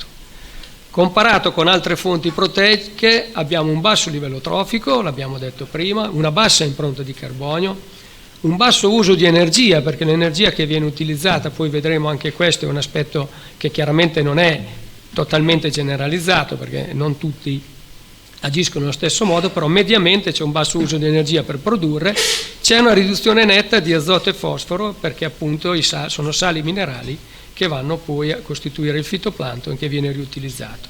E chiaramente per quanto riguarda i molluschi l'uso di acque dolci è molto basso, soprattutto non nella fase di produzione ma eventualmente nelle fasi successive di lavorazione. Abbiamo detto prima, sottrazione di azoto e fosforo. Azoto e fosforo sono fondamentali per la costituzione delle piante, del fitoplancton. Queste vengono utilizzate nel metabolismo dei molluschi e quindi indirettamente c'è una sottrazione di questo. Altro tema importante è il sequestro della CO2, cioè il sequestro nel vero senso, cioè questo viene in qualche modo fissato all'interno delle valve. Chiaro che qui c'è un po' di discussione rispetto a questo sul valore assoluto, perché ci sono vari modi per andare a ragionare, chiaramente, però c'è un dato oggettivo ormai abbastanza definito che comunque c'è un valore positivo, se vogliamo in questo caso negativo, di estrazione, che va valutato, soprattutto va standardizzato, perché ancora non abbiamo parametri di questo genere. Per fare un esempio, il settore si sta orientando verso il discorso del carbon credit, e però dove vengono fatte tutta una serie di calcoli su quelle che sono le emissioni per produrre e quelle che invece il calcolo della CO2 che viene assorbita e fissata nel guscio. Possiamo avere, solo per banalizzare, almeno due metodi per arrivare a quello che viene definito dalla culla al cancello, cioè dall'inizio al produttore, quando vende il produttore al porto qui di Pila, quando sbarca, e quello che invece ha la tomba, cioè quello che riguarda invece il discorso legato alla fine del ciclo di vita. Questi sono due concetti importanti perché in quel percorso dal cancello alla tomba può succedere di tutto. Faccio un esempio: se io acquisto i mitili a Vigo, come sta accadendo, e li porto in camion a Pila, per fare un esempio, ecco che a questo punto vado a vanificare una parte di quella CO2 che invece io vado ad assorbire. Quindi, oppure se io destino ad incenerimento le valve, faccio perdere una parte di questa cosa qui. Quindi c'è su questo un grande ragionamento e ci sono studi che sono in corso per andarlo a valutare. Però qui partiamo dal presupposto che ci sia l'intenzione di ragionare, e c'è, di ragionare in termini virtuosi su questo aspetto. Poi abbiamo un fattore molto importante, l'incremento di biodiversità. Sia i banchi naturali dei molluschi, sia gli impianti di molluschicoltura costituiscono un substrato favorevole all'insediamento di organismi sessili, anche vagili, e quindi portano un incremento di biodiversità. Chi è stato in un impianto di mitilicoltura, ha sollevato una calza, cioè una resta con i mitili, vede benissimo che cosa c'è lì di vita rispetto a tutto il resto, basta pensare ai vari organismi che ci sono. E c'è un incremento appunto di biodiversità delle specie anche indotto rispetto a quelli che trovano lì il nutrimento, quindi il fatto che ci siano dei microorganismi che sono cibo per altri richiamano sia per il cibo ma sia anche per la protezione o altro questo. C'è anche un altro aspetto importante, che sono una risorsa per specie animali, cioè ad esempio per gli uccelli e per le tartarughe. Non se ne è accennato prima, si è parlato di danni alla pesca, ma io sto ricevendo d'estate come sempre grosse, anzi ho immagini che non faccio vedere, ma di tartarughe che vanno agli impianti di mitilicoltura a cibarsi. Quindi anche qui una riflessione andrebbe fatta, cioè mi va bene l'area SIC, ma dall'altra parte qualcuno, in qualche modo il ristorante che dà da mangiare dovrebbe essere riconosciuto, perché se sono lì è perché poi trovano cibo in abbondanza anche per trovarsi, più tutto il resto relativamente a quello che dicevo, al riciclo di energia biochimica che fanno i filtratori. La protezione fisica, altro tema importante, e quindi offre un sistema c'ha un effetto aggregante, come tutti i corpi in acqua in gran parte richiamano specie appunto, e dall'altra parte fanno protezione sulla pesca, cioè sono zone in cui c'è questo. L'altro aspetto, per chiudere, è un aspetto importante, che è quello che è vero che i bivalvi sono amici dell'ambiente, ma sono anche amici della salute. Spesso quando si parla di cibo si parla in maniera un po' folcloristica di quelli che sono i molluschi, no? Si parla della costa della marinara, costa della tarantina a livello folcloristico, ma poi non ci si riflette sul fatto che è un cibo veramente completo, fornisce, credo che sia uno dei pochi cibi che fornisce tutti gli aminoacidi essenziali a livello proteico, le proteine sono il 13% oltre, ha pochi grassi, i grassi che ha sono omega 3, quindi sono dei grassi buoni, e soprattutto ha dei micronutrienti che vanno a integrare la dieta soprattutto in alcune fasi, come la vitamina B12, il selenio, il ferro, il magnesio, lo zinco. Questo per dare un'idea, alcuni come la vitamina B12 e il selenio superano in una dose normale di molto quella che mi vedo costretto ad essere censore sui finisco, tempi. L'ultima slide è questa. Grazie. Solo per dire che ci sono aspetti, perché poi magari me l'aspetto nella domanda eventuale, su quello che è l'impatto di questi ambienti.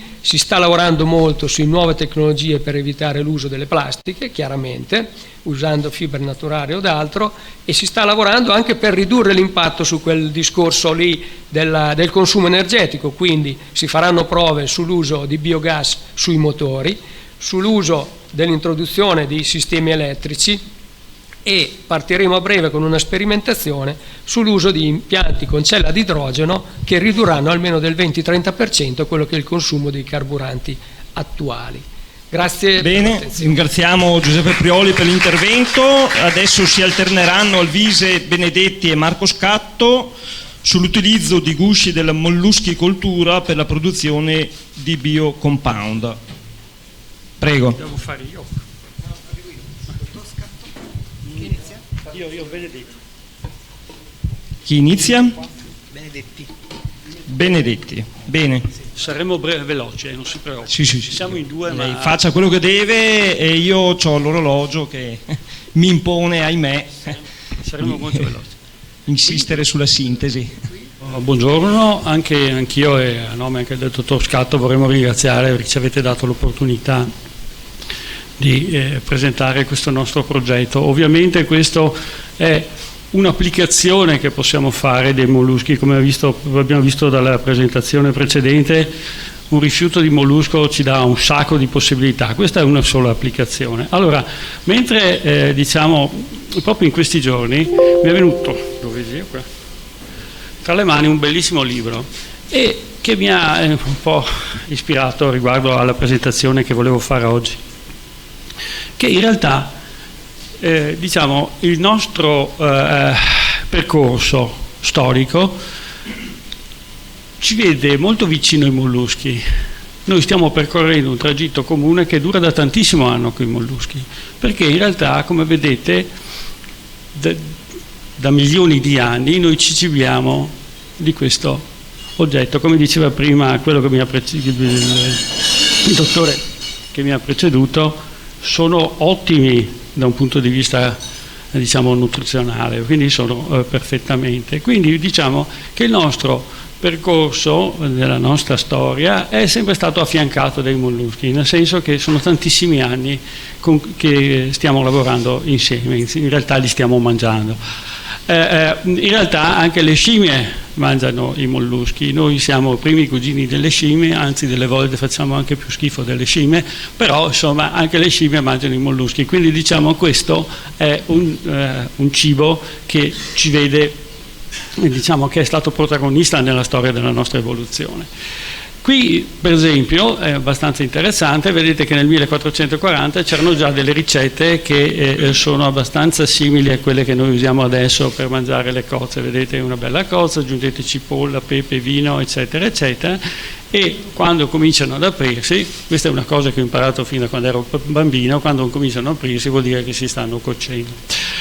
Un altro passaggio interessante è questo, che ci apre nuove prospettive sull'utilizzo dei molluschi. Noi abbiamo sempre pensato di mangiarli, no? In realtà, come scrive Darwin in questo diario che lui fa, sta parlando degli abitanti della Terra del Fuoco, i quali vivono principalmente di molluschi, sono obbligati costantemente a cambiare dimora, ma ritornano a intervalli regolari presso gli stessi luoghi. A proposito di prima della quantità di pesce che c'è, eccetera eccetera, come dimostrano cumuli di antichi gusci che devono avere il peso di molte tonnellate. Ecco, partendo da questo, anche noi adesso abbiamo cumuli di diverse tonnellate, molte di più di quelle che avevano gli abitanti del fuoco, della Terra del Fuoco. Allora il problema è: cosa possiamo farci di questa cosa qui? Allora, questa è l'ultima slide che io parlo, dopo passo la parola al dottor Scatto.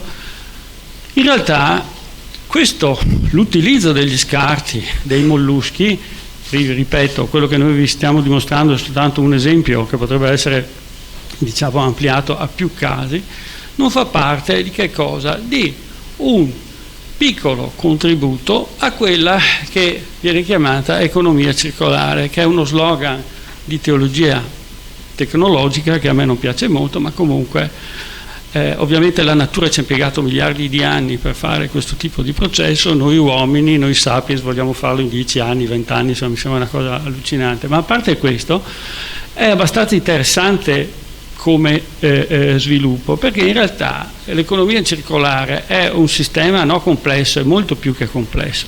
Però come si può procedere? Il modo di procedere in questo tipo di diciamo, visione è quello di prendere dei piccoli tratti di questo immenso cerchio relativo all'economia circolare e cercare di risolverli o di metterli in contatto tra di loro in modo tale che si possa creare un ambiente di circolarità.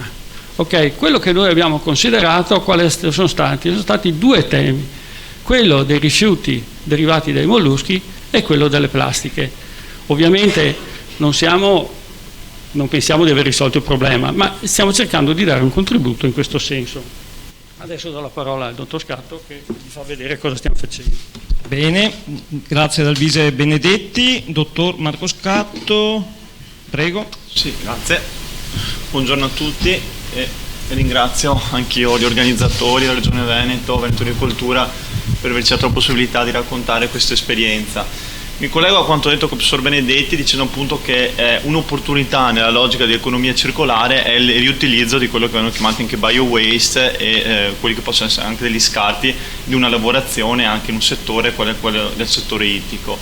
Da questa appunto esperienza, che vuole essere un'esperienza di un'economia circolare, ci siamo focalizzati appunto in Università Ca' Foscari presso il Dipartimento di Scienze, con una collaborazione che poi vedrete che ha visto fra i protagonisti anche i molluschicoltori di quest'area, sicuramente anche delle aziende produttive manifatturiere della regione Veneto.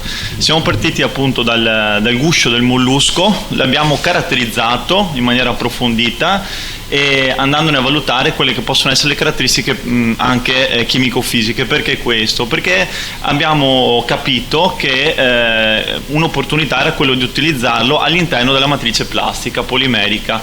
Come diceva prima anche il professor Benedetti, sicuramente guardando alla plastica ad oggi molti luoghi comuni la additano come un problema, sicuramente è stato un uso eccessivo, ma in una logica di economia circolare, e non solo in questo caso l'esempio del riutilizzo dello scarto del mollusco, ce ne sono molteplici anche in altri settori dell'economia circolare, la plastica, come mi piace spesso dire, diventa un carrier fondamentale per fare innovazione in chiave di economia circolare, cioè riesce ad essere una delle migliori matrici dove andare a poter utilizzare per fare poi dei manufatti anche ad alto valore aggiunto molti bio-waste, fra cui anche il guscio del mollusco. Dopo averlo caratterizzato ampiamente in università, aver capito con tecniche anche quali la diffrazione a raggi X, la microscopia, come esso è fatto, quindi siamo spinti a valutare anche quelle che sono le fasi che caratterizzano il carbonato di calcio, che è il principale componente del guscio del mollusco, ci siamo spinti anche a capire le differenze fra quello che potrà essere il guscio di una cozza piuttosto che il guscio di una vongola con il guscio di un'ostrica, e molti studi sono ancora in evoluzione, e abbiamo strutturato uno studio che prevedesse di utilizzare questo tipo di guscio una volta processato, in particolar modo macinato, e anche sulla macinazione abbiamo fatto uno studio molto approfondito, spingendosi anche a valutare quale fosse la morfologia e soprattutto l'agronometria migliore. Ci siamo spinti a disperderlo all'interno delle matrici polimeriche con una tecnologia assolutamente abilitante e presente industrialmente in maniera massiva, che è la tecnologia della miscelazione biviteco-rotante, quindi del compounding, tecnologia con cui adesso ad oggi si fanno le plastiche colorate, per esempio. Tenete conto che un pigmento viene introdotto all'interno della matrice plastica come viene introdotto praticamente il carbonato di calcio. Ma inoltre la diffrazione raggi X, la microscopia, alcune tecniche qui ho illustrato che addirittura ci hanno permesso di capire che nel guscio per esempio della vongola troviamo più una fase aragonitica piuttosto che calcitica e così via. Abbiamo anche capito che il guscio del mollusco assomiglia moltissimo, anzi è pressoché analogo ai filler a base carbonati di calcio che vengono tradizionalmente usati nel mondo della materia plastica, per cui abbiamo aperto a questo studio andando anche a realizzare degli oggetti che abbiamo avuto l'occasione anche di presentare in qualche evento, non per ultimo anche durante la Milano Design Week, durante un'esposizione all'Isola Design District, quindi degli oggetti che andiamo da qualche oggetto realizzato in una matrice come il polipropilene, che circonda praticamente anche in questo momento in molti degli oggetti presenti in questa stanza. In questo caso abbiamo realizzato una protezione per visiere Covid con polipropilene additivato del guscio del mollusco. Il granulo che vedete, insomma, questo set fotografico, mettiamola così, appoggiato nei gusci, è un granulo di polipropilene additivato con una percentuale anche consistente di guscio di mollusco macinato. Ci siamo spinti a realizzare, usando altre matrici polimeriche, anche delle selle, dei prototipi di selle di biciclette, insomma.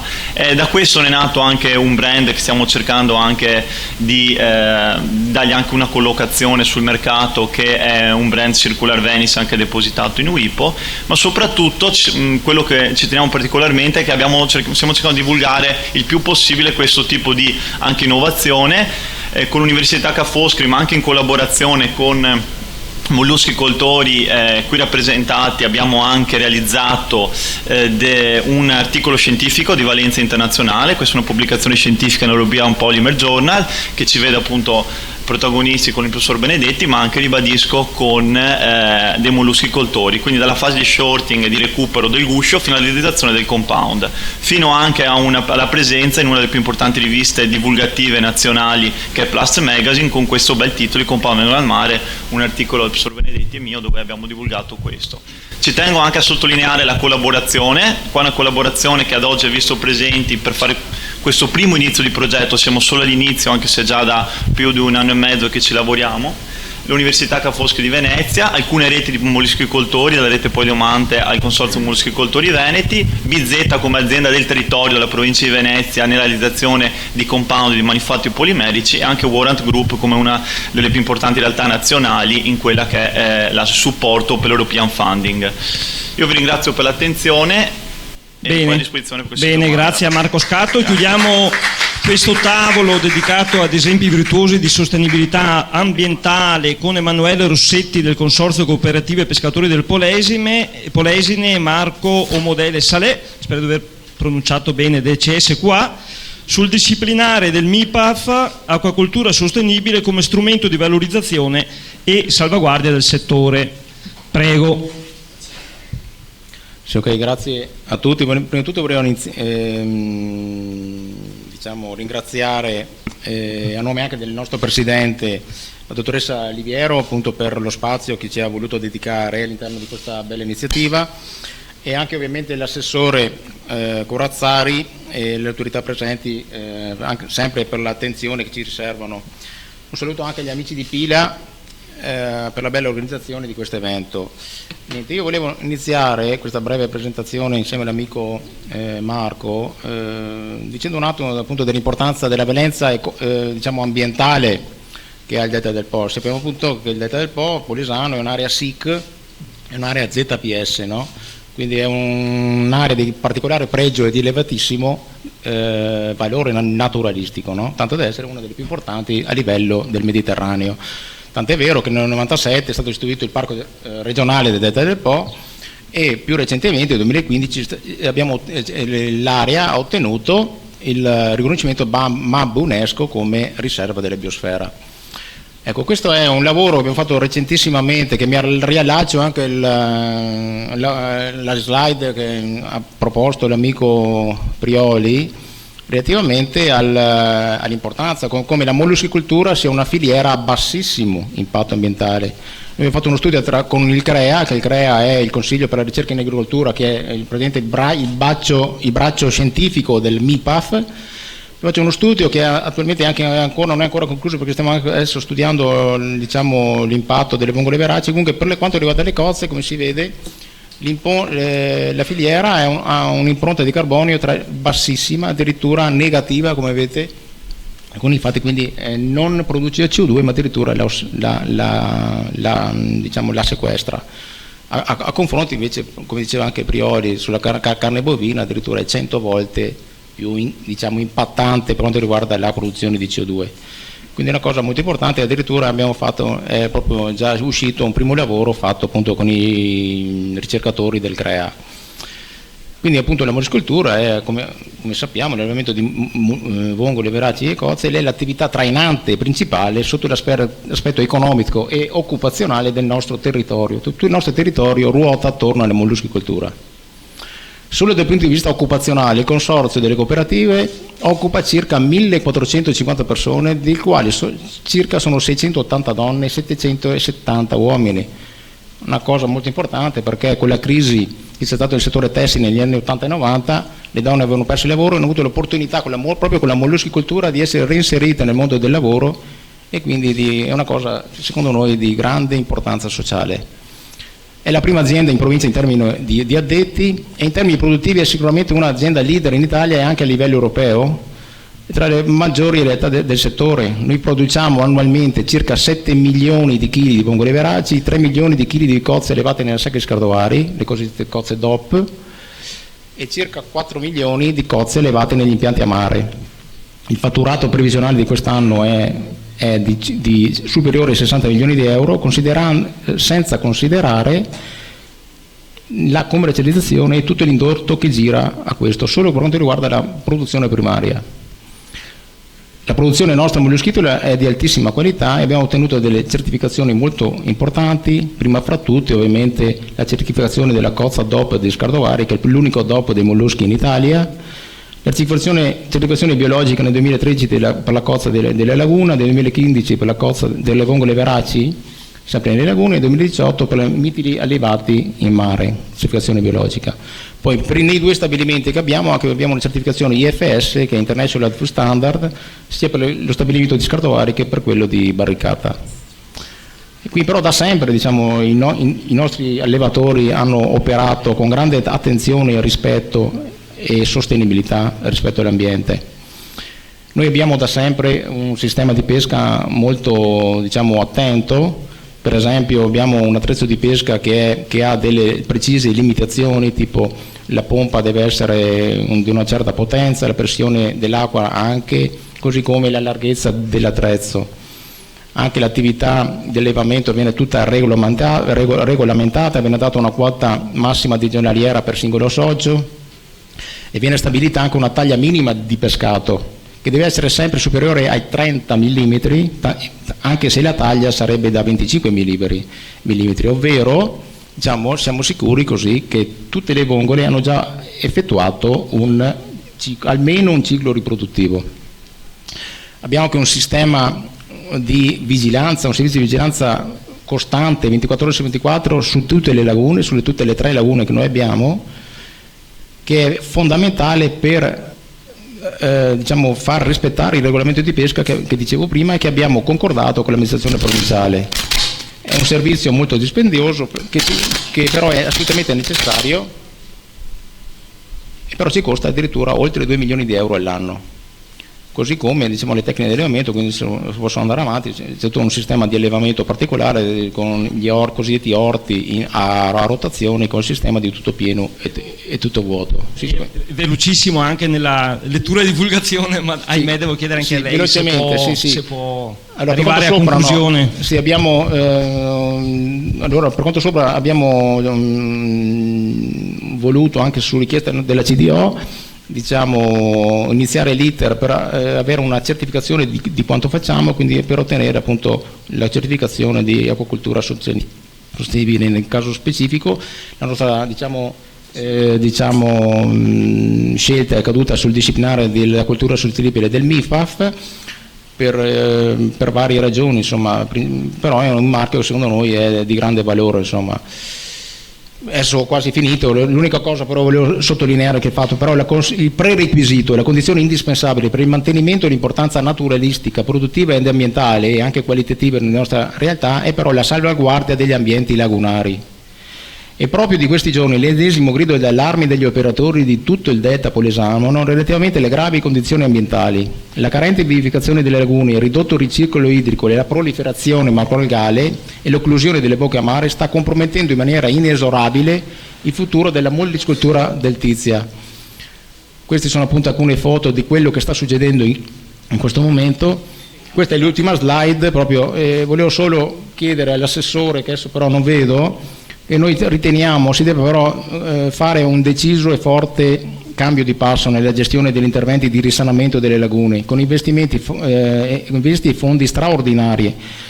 Appunto, al di là della nostra possibilità di cofinanziare gli interventi, gli sforzi da parte dell'ente pubblico devono essere rimodulati adeguatamente e in tale ottica secondo noi la Regione Veneto ha ben fatto nell'ambito del PNRR di prevedere un progetto specifico per la vivificazione delle aree un progetto dei 70 milioni di euro, ovvero un investimento che finalmente è adeguato alle necessità del nostro territorio.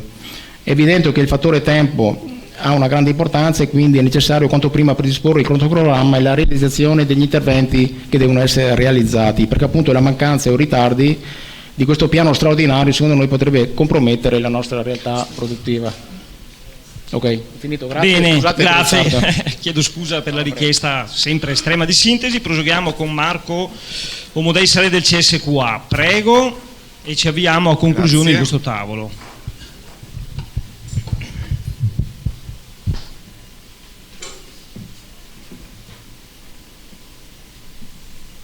Buongiorno a tutti intanto.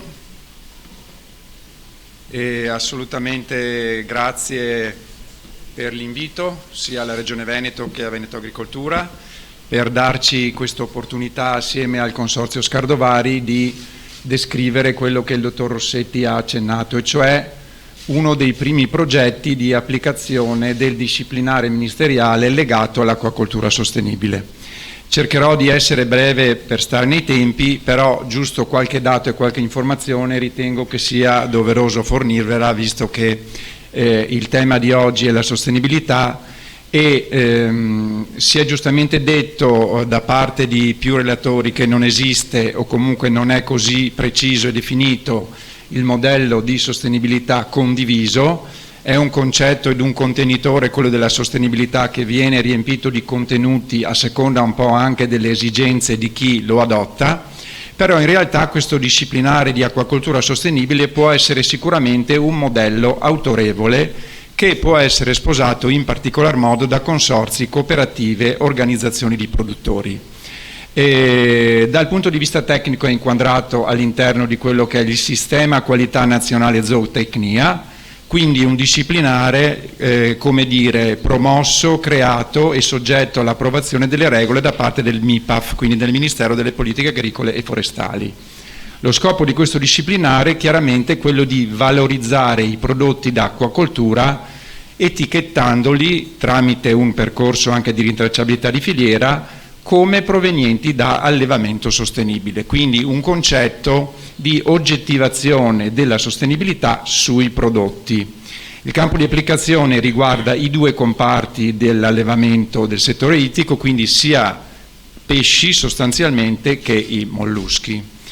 Detto questo, il disciplinare ha un approccio, come si usa dire in chiave moderna oggi, olistico, cioè comprende assolutamente tutti e tre i pilastri della sostenibilità. Sostenibilità ambientale, che vedremo magari con una lente di ingrandimento un po' più forte, visto che ci è stato richiesto di fare un focus sull'ambiente.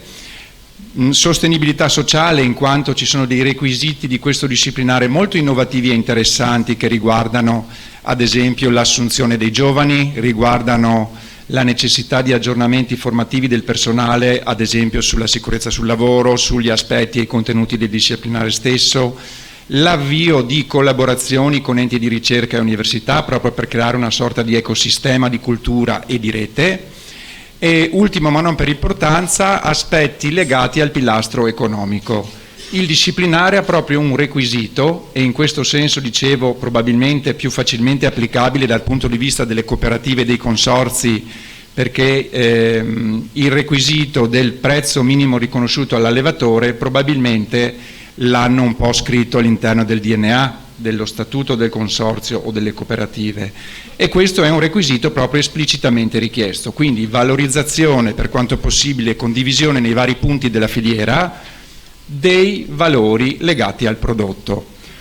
Ultimi aspetti tecnici: buone pratiche di allevamento e ovviamente rintracciabilità. Se io voglio etichettare una retina di cozze come da allevamento sostenibile, devo avere la rintracciabilità per poter poi utilizzare il logo del Ministero.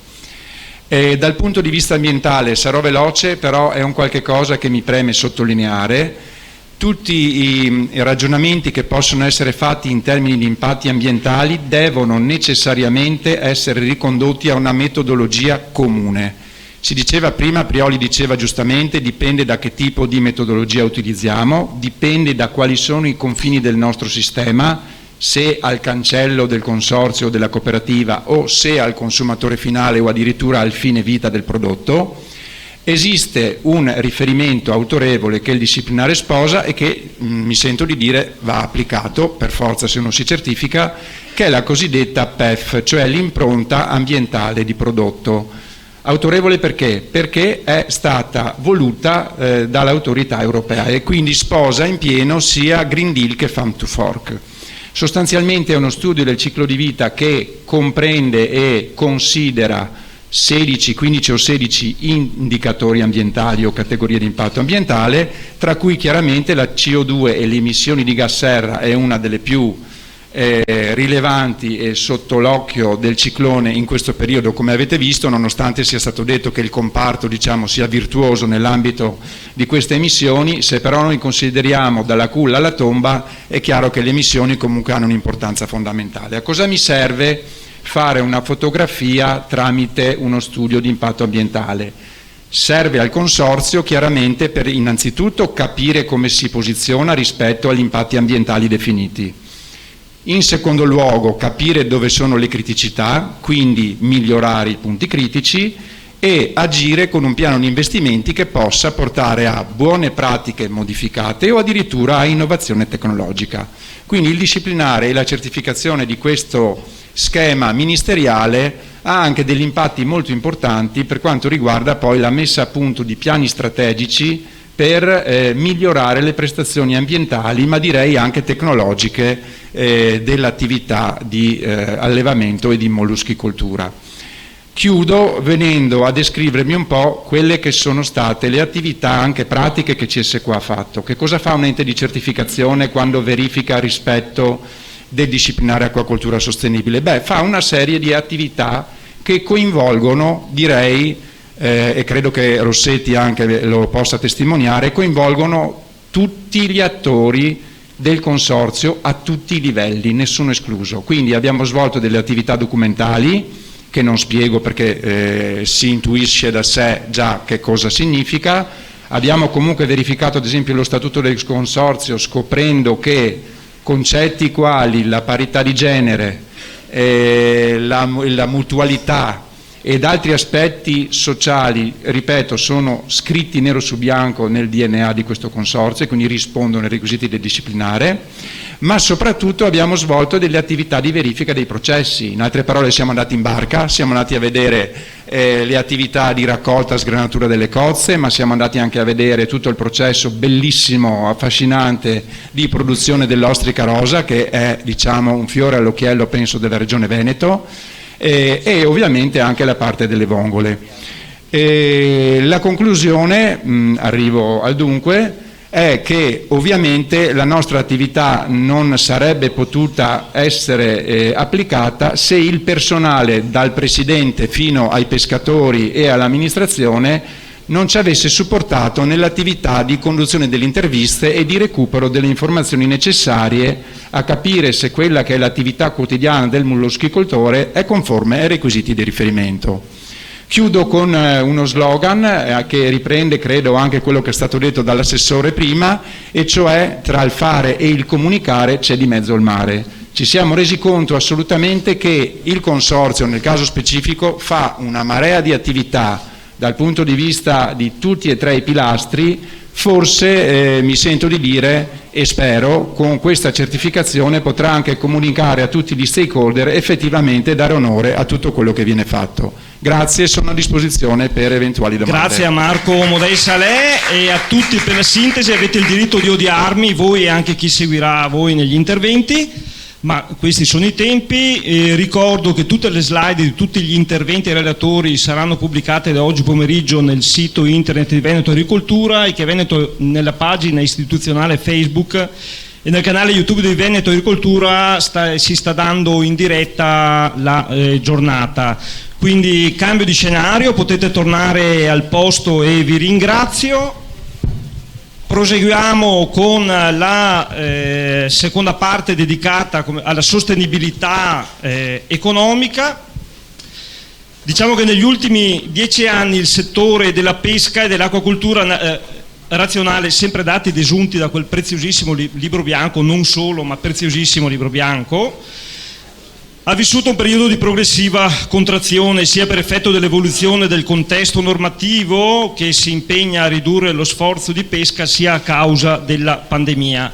La contrazione in Veneto in termini di fatturato regionale ha registrato una perdita dell'11,7% dal 2019 al 2020, che si attesta come la maggiore perdita annua dell'ultimo decennio, per quanto il Veneto, magra consolazione, si è dimostrato nettamente più resiliente dell'aggregato nazionale. Nel Veneto sono attive 3.137 aziende del settore primario della pesca e dell'acquacoltura, che per il 69% operano nelle acque marine interne delle lagune del Veneziano e del Delta del Po. Prego un po' di silenzio per cortesia, grazie, un po' di silenzio.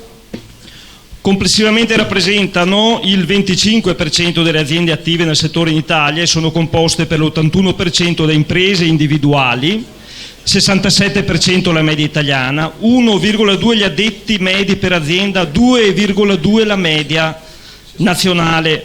Tante imprese attive sul territorio regionale con pochi addetti che sembrerebbero raccontarci un comparto fin troppo frammentato e parcellizzato, non fosse che la filiera in Veneto può contare su un articolato sistema composto da diverse entità aggregative, 9 OP, 14 associazioni nazionali e regionali, 17 consorzi e 108 cooperative con fatturato medio per aggregato, che nel 2020 è risultato 1,8 volte superiore alla media nazionale. Ecco, in un contesto generale in cui i fattori di crisi congiunturale ci parlano di pandemia, scoppio della guerra, esplosione dei costi energetici e logistici, impennata dell'inflazione e interruzione di alcune filiere di approvvigionamento, come si può accompagnare un'azienda ed un comparto come questo ad essere sostenibile da un punto di vista economico, giustamente redditizio? Si può parlare di sostenibilità economica aziendale senza parlare di sostenibilità di filiera? In definitiva, e lo chiediamo a Vladi Finotto dell'Università Ca' Foscari di Venezia, come detto, in definitiva, che cosa dobbiamo intendere per sostenibilità economica? Prego. Ecco, approfitto per dire che le domande potrebbero essere accette se estremamente sintetiche, ma considerato il pesce al fuoco che è tanto, se ci limitiamo, come dire, a cercare un confronto con i relatori nel terzo tempo sarebbe meglio. Grazie per la comprensione. Prego, dottor Finotto. Grazie Gian Omar. Allora, io mi sono messo un timer, lo sentite suonare, perché l'organizzazione mi ha chiesto di recuperare un po' del ritardo maturato. Salto i ringraziamenti anche se sono ovvi. A me il compito è intanto di sostituire una collega, non dovevo, avete visto a programma, non dovevo esserci io, doveva esserci una collega, io avrei dovuto parlare dopo. Certo. Provo a farlo, non so se degnamente, ma dignitosamente. Il compito di stamattina è quello di provare a inquadrare quello che avete visto sino ad ora in un'ottica più aziendale, perché tutto quanto abbiamo visto sinora è molto importante, l'abbiamo visto essere imperativi importantissimi nelle politiche che vengono fatte a tutti i livelli, europeo, nazionale, regionale, vanno incastrati tuttavia con la necessità delle aziende di essere redditizie e redditive, altrimenti come dire, il gioco non si regge. Sarò un po' brutale e salto delle slide visto lo sforzo di sintesi che mi viene dato, tuttavia, come dire, credo di non dire niente di nuovo, avevo un po' di numeretti e di racconti da farmi, ma vado veloce. La sintesi di cambiamenti strutturali introdotti dal Covid, le tensioni che voi oggi, noi, non solo voi, sperimentiamo in termini di innalzamento della struttura dei costi. So di parlare oggi a operatori su cui per esempio sulle attività dei quali il carburante incide quasi fino al 60% della struttura dei costi, quindi immagino, lo sappiamo, lo vediamo, il tema oggi si sta facendo sentire in maniera molto forte e molto drastica. Dall'altra parte abbiamo una sorta di trasformazione carsica più o meno accelerata a seconda del periodo dei consumi. Consumatore contemporaneo in Italia come all'estero cambia faccia come dire, continuamente, ora sembra molto attento alle tematiche di sostenibilità sia sociale che ambientale, ora mostra dei comportamenti in qualche modo contraddittori. Di sicuro ci siamo accorti anche durante il Covid, negli ultimi anni dati alla mano, che le abitudini d'acquisto dei consumatori stanno cambiando e si aprono molte opportunità. Non vi nascondo che se approccio il tema della pesca e il settore della pesca sul dibattito internazionale più ampio, richiamo qui due screenshot, anche qui non ho il tempo per entrarci nel dettaglio, ma vi basti sapere che sono due screenshot tirati fuori da ultime pubblicazioni della rivista scientifica probabilmente più autorevole e conosciuta in giro per il mondo, che si chiama Nature. Nature negli ultimi 2 anni ha pubblicato una serie di contributi, ha dato la visuale a una serie di numeri e statistiche che raccontano una storia sulla pesca, a mio avviso, molto interessante. La storia sulla pesca è una storia che ha a che fare con 2500 tra specie animali, vegetali e alghe che danno oggi nel mondo da mangiare all'umanità. 2/3 del pescato dell'allevato oggi viene da aziende di piccole dimensioni, quindi sappiamo benissimo come dire aderire alla narrativa che oggi è molto cara anche a livello europeo dell'importanza della piccola impresa come pilastro di struttura economica, in particolare dell'economia italiana, ma anche come puntello di molte comunità, di molte società. 3 miliardi di persone nel mondo ottengono proteine per il 20% almeno da ciò che chiamano blue food, devo dire un'etichetta che mi piace moltissimo. Da ultimo 800 milioni di persone in giro per il mondo, dirette e nell'indotto, hanno a che fare con questo ambito. Perché vi do questo quadro? Perché mi sembra che queste cifre e la narrativa che sta emergendo a livello internazionale ci consentano di dire esiste un'opportunità. A fronte oggi dei grandi imperativi della sostenibilità, della crisi a cui stiamo assistendo, stiamo toccando con mano, ahimè, anche con vicende molto dolorose, non hanno a che fare solo con i soldi, ma con le vittime. Avete visto, insomma, tutti quanti abbiamo visto quel che è accaduto negli ultimi giorni a testimoniare l'importanza dell'emergenza climatica. L'impressione è che la pesca, pur con i suoi problemi, pur con anche lei le sue criticità da risolvere, oggi abbia in mano numeri, dati e delle narrazioni da fare verso il mondo che la possono porre come un elemento centrale nella risoluzione delle emergenze ambientali che abbiamo, che affrontiamo come umanità. E da queste partirei. Cos'è la sostenibilità economica? Il titolo mi imponeva di darvene una definizione, la sapete tutti quanti, vorrei andare, come si dice tecnicamente, allo strucco tuttavia. Sostenibilità economica concentra da una parte una dimensione collettiva, cioè la capacità di regioni, territori, decidete voi la scala a cui la prendiamo, di impostare processi di crescita economica, quindi di sviluppo economico, che non vadano a ledere tuttavia le giuste aspettative e i diritti dell'ambiente e delle società. Definirla solo a livello collettivo non basta, voi sapete che quando si parla di collettività vale sempre la media del pollo di Trilussa, cioè può darsi che collettivamente si possa essere sostenibili, ma dentro a una collettività, sia un territorio o una filiera, ci può essere chi questa sostenibilità la paga. Quindi dobbiamo coniugare la necessaria sostenibilità economica di filiere o territori con la imperativa e fondamentale sostenibilità economica delle imprese. Il tema che si presenta, lo sapete meglio di me tutti quanti, oggi è quello della redditività. Vado, e quindi provo a rispondere, vediamo il timer, provo a rispondere all'esigenza di sintesi che mi era stata data, a 6 punti che volevo discutere con voi in modo un po' più ampio, invece ve li metto lì come lista della spesa, poi magari entreranno sul tavolo con le 3 relazioni che mi seguiranno. Mi ero segnato quelle che sono, a mio avviso, 6 direttrici di sviluppo. La prima, ho l'impressione che il mondo della pesca, con le sue associazioni, i suoi rappresentanti a livello regionale, nazionale e politico, abbia fatto moltissimo negli ultimi anni per imporre a livello di pesca come gestione delle risorse, pesca come ambito occupazionale molto importante, la pesca al centro delle politiche. L'impressione mia è che oggi si debba fare un ulteriore passo ed è quello di centrare il dibattito più generale sull'alimentazione, lo si diceva prima, le cozze, prendiamo le cozze solamente come esempio, non sono solamente un dato di folklore. Oggi le cozze e il pesce possono essere, lo dimostrano tutte le statistiche che volete sul valore nutrizionale del pesce che pescate e vendete e tutte le statistiche anche su ciò che la pesca è riuscita a fare in termini di sostenibilità. Oggi potrebbero rappresentare un caposaldo importante per un'alimentazione del futuro delle collettività che ci troviamo a rappresentare, alle cui domande proviamo a dare risposta.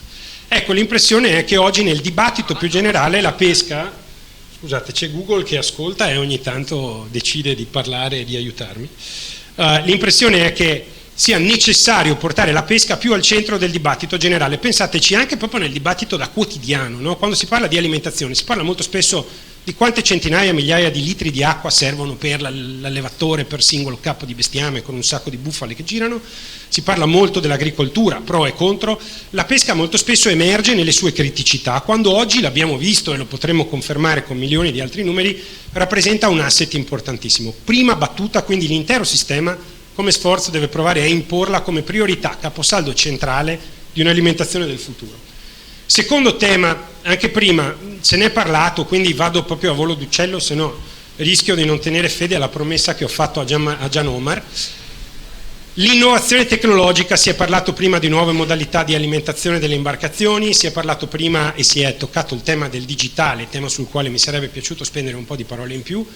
Queste tecnologie oggi sono tecnologie da esplorare e impiantare in tutti i nostri processi produttivi con un fine, aumentare l'efficienza. Badate bene, il Covid, la guerra in Ucraina, solo 2 manifestazioni di eventi poco prevedibili ma con grandissime ripercussioni a cui assisteremo nel futuro prossimo. L'idea non è che le montagne russe degli ultimi 2 anni sono lì, prima o poi passeranno e si tornerà a un normale abbastanza stabile. L'impressione è che dovremmo essere il più robusti possibile a crisi che arriveranno sempre di più. Ecco, le tecnologie oggi rappresentano un'interessante assicurazione sulla vita perché ci consentono di abbattere costi, recuperare efficienza, togliere degli sprechi. Su questo voi mi direte, bravo Finotto, tutti facili a dirlo, la sfida più importante qual è per il comparto, per chi fa anche il mio mestiere? Non solo quello di dirlo, ma creare un ponte tra gli operatori della pesca e chi la tecnologia la vende, perché la tecnologia diventi finalmente accessibile da un punto di vista economico, ma anche di logica e di processo per realtà piccole. Non possiamo imporre a una pesca fatta prevalentemente di piccole aziende tecnologie che sono state studiate e pensate per realtà di diverse dimensioni. Su questo c'è molto lavoro da fare e trovate nelle università, nelle istituzioni, in tutto l'ecosistema, come si è detto prima, a mio avviso degli attori molto importanti su cui insistere per poter ingaggiare un dialogo con chi le tecnologie le progetta e le vende. Terzo tema, creare valore. Qui vado veramente di telegrammi. 1, al consumatore la pesca va raccontata. Noi, ne parlerò poi nella terza sessione, con alcuni tra voi che vedo anche con enorme piacere qui in sala, stiamo ragionando su come la pesca veneta si può proporre in modo diverso, in modo nuovo, in modo che affermi e faccia capire al consumatore qual è il valore che produce. Lo abbiamo fatto anche andando a intervistare e a parlare con dei consumatori e la cosa interessante che abbiamo visto è che per quanto siano o si dicano informati, per quanto si dicano attenti a temi di sostenibilità, i consumatori oggi ancora approcciano l'acquisto del cibo come una scatola nera. Quello che fate voi non lo conoscono molto spesso, gli va raccontato bene perché? Perché sfuggano, come dire, dalla dittatura del cartellino del prezzo e sappiano attribuire il giusto valore al prodotto e ne sappiano riconoscere anche le qualità e le differenze. Le statistiche, no, noi sappiamo che ci sono più di 500 specie nel Mediterraneo, me lo dite voi, ma le best seller sono più o meno 20.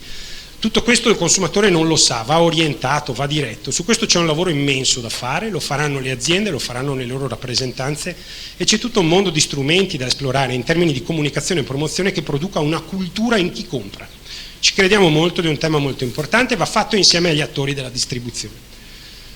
Ultimi 2 punti velocissimi, rivedere il patto, comunque collaborare, lo avete visto prima, università che stanno non facendo solamente ricerca che viene pubblicata su degli articoli, ma arrivano a prototipare insieme a voi molto spesso soluzioni che possono essere utilizzate.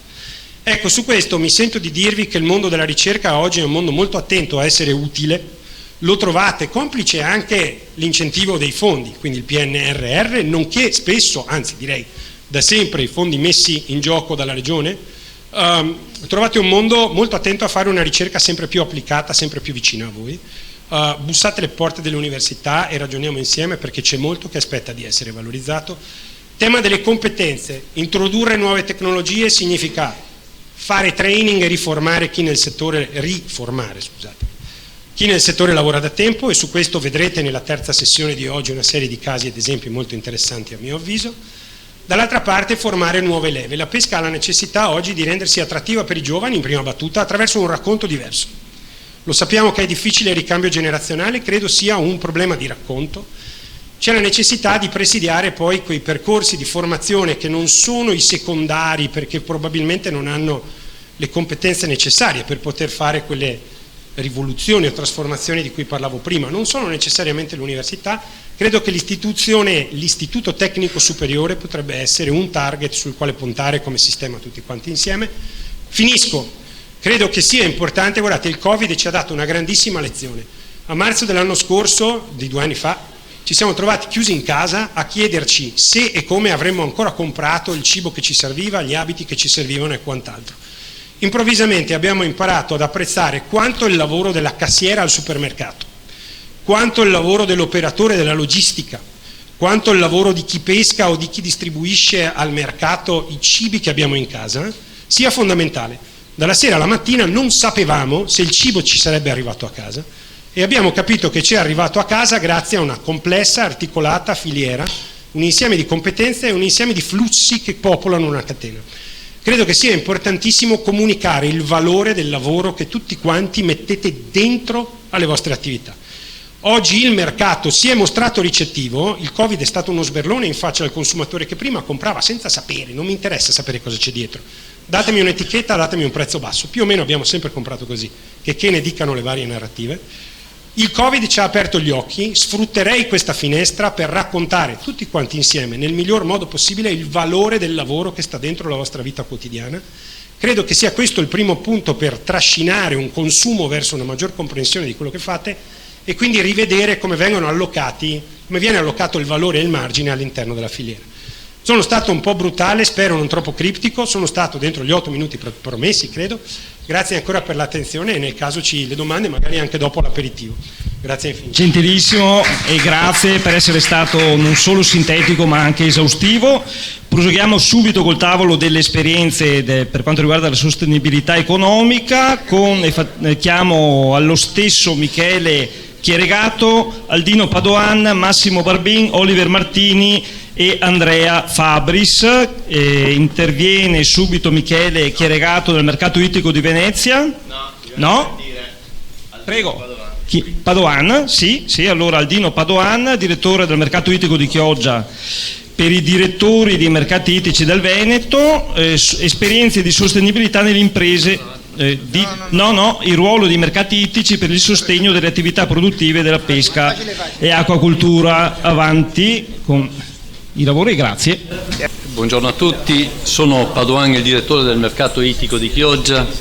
Ringrazio la Regione Veneto, Acquacoltura, il Mercato Ittico di Pila che ci ha dato questa opportunità di trovarci e di parlare. Io parlerò di mercato ittico, ma di mercato ittico in generale, perché più o meno sono gli stessi problemi che si ripercuotono all'interno dei 6 mercati che si trovano lungo la costa della Regione Veneto. Allora, questi 6 mercati che cosa comportano?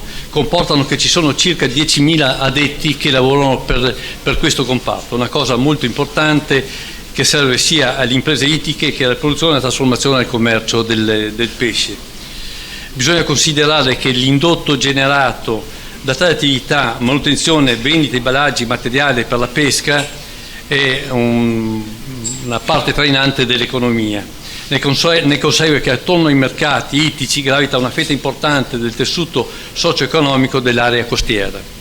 Il mercato ittico di Venezia è un mercato a gestione pubblica misto alla distribuzione, in quanto il prodotto locale che transita all'interno di questo mercato non è prevalente rispetto ai prodotti di redistribuzione. Il mercato ittico di Chioggia, che è il contrario di quello di Venezia, è sempre di gestione pubblica, ma in questo caso abbiamo misto la produzione, in quanto il prodotto locale è pari all'84% del volume del totale. I restanti mercati ittici sono a gestione privata, tranne Caule, recentemente passata a gestione pubblica, e al loro interno transitano esclusivamente prodotti locali. I mercati regionali di riferimento per quanto riguarda la vendita di prodotti locali senza dubbio sono quelli di Chioggia e di Pila, dove ci ospita, nei quali transita circa l'80% dei prodotti locali di tutto il Veneto. Di questi prodotti il 63% circa è determinato dal pesce azzurro e il 18% dai molluschi. Io penso che il mercato ittico di Venezia risulta potenzialmente strategico per la distribuzione di questi prodotti. Ecco, quello che avevo detto è riportato sulle slide. Allora, io penso che sia fondamentale guardare questa slide. Abbiamo prodotti ittici transitati nel mercato veneto, il numero di tonnellate sono 25.000 tonnellate, circa 26.000 tonnellate. Di questo prodotto il 17, di cui quasi il 69% è del prodotto locale, mentre del prodotto estero abbiamo il 21% e il 10% del nazionale.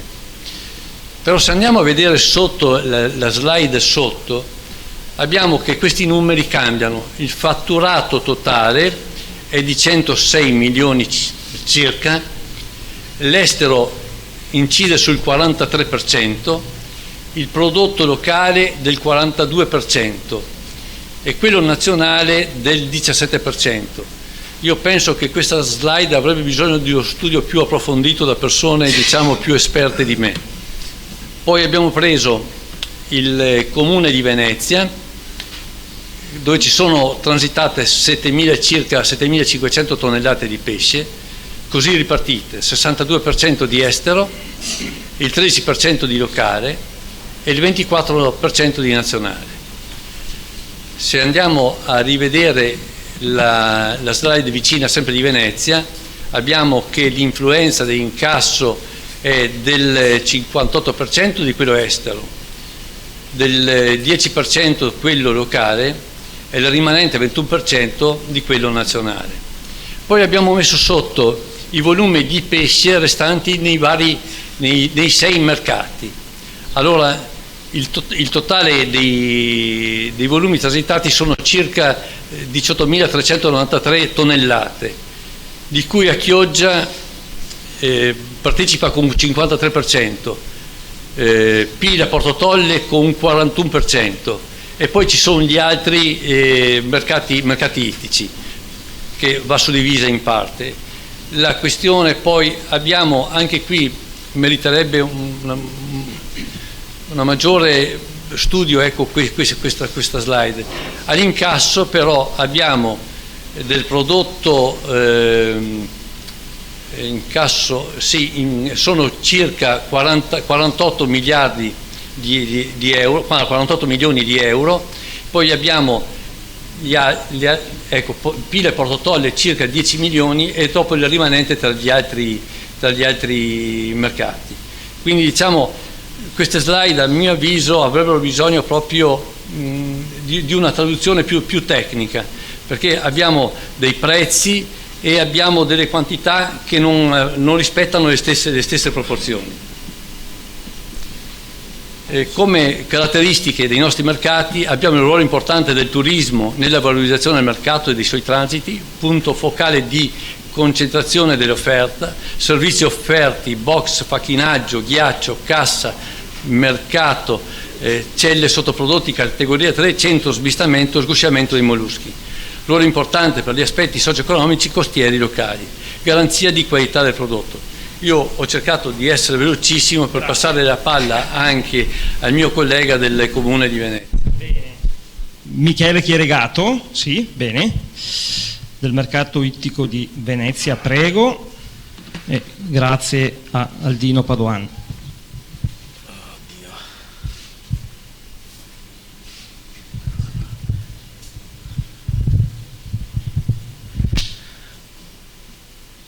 Bene, buongiorno a tutti e grazie dell'invito a essere qui presente. Io partirò dalla fine, nel senso che io concluderò dicendo: noi dobbiamo fare gruppo, tutti quanti, e per farvi capire l'importanza di questo pesco dalla mia esperienza, ahimè, oltre ventennale di controllore degli impianti di riscaldamento, con questo semplice esempio per farvi capire che il contributo, anche se piccolo, di tutti è fondamentale. Se ognuno di noi risparmiasse dei circa 50 kWh che ogni giorno utilizziamo per riscaldare le nostre case, mezzo kilowattora, tutta Italia ogni giorno potrebbe consumare 1 milione di metri cubi di gas in meno. Quindi questo vi fa capire l'importanza dell'unione, che è il fine a cui secondo me tutti noi dobbiamo tendere. Qual è il ruolo dei mercati nel futuro, nei mercati all'ingrosso?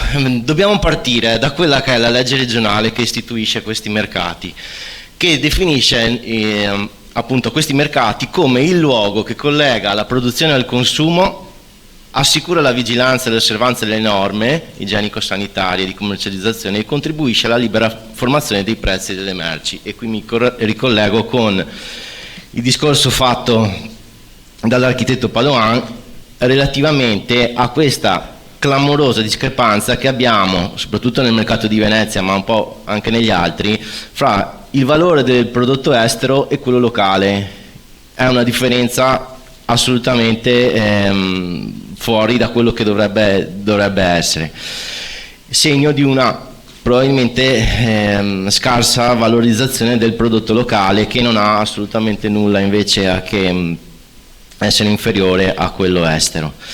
Quindi qual è l'interesse che tutti quanti noi dovremmo avere? Quello di riportare la commercializzazione del prodotto ittico all'interno dei mercati per ottenere quei fini che la legge regionale ha richiamato nell'istituire i mercati, e questo sia come tutela del consumatore finale che può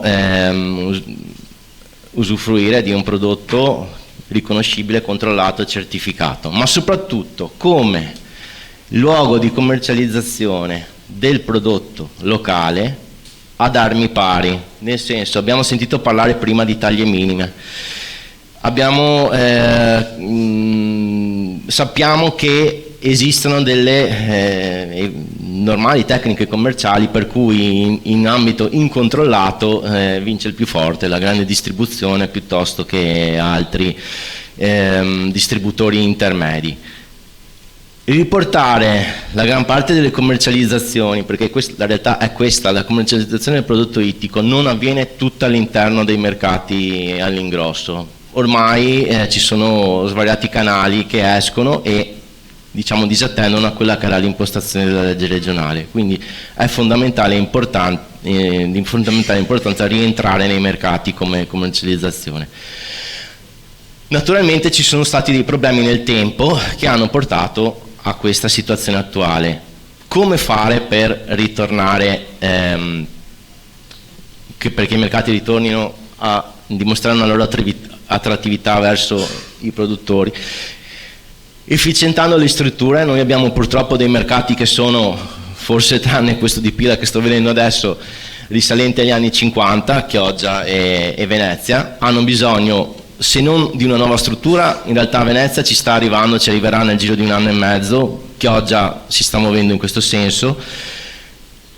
Le strutture attuali comunque vanno efficientate, vanno introdotti nuovi servizi e i mercati devono anche diventare quel luogo dove supportare la tutela e la valorizzazione dei prodotti locali.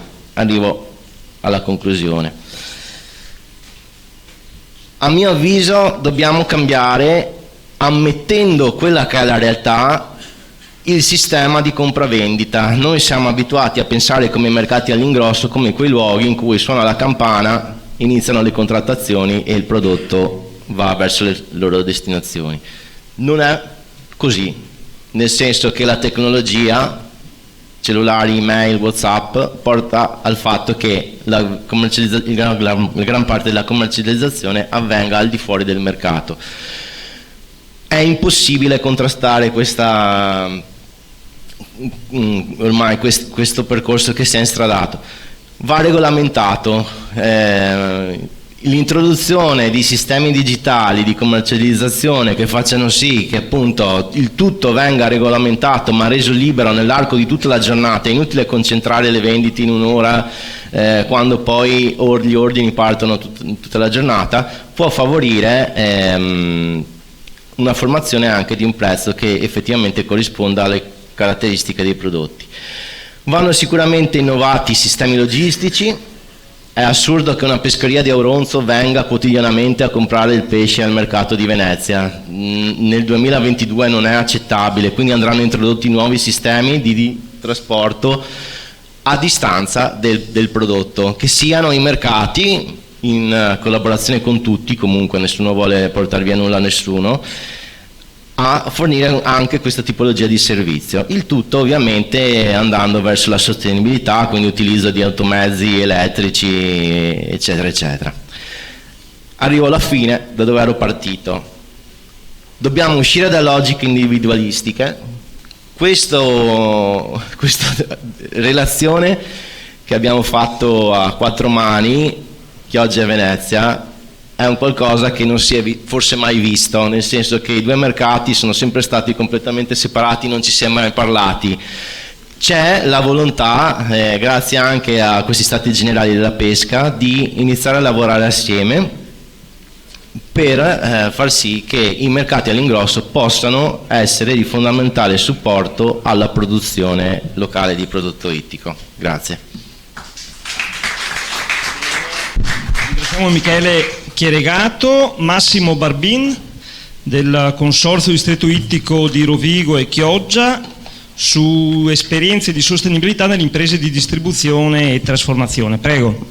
Buongiorno, grazie a tutti, grazie per l'invito, ringrazio particolarmente l'assessore per aver deciso di dedicare 4 giornate a parlare degli Stati Generali della Pesca.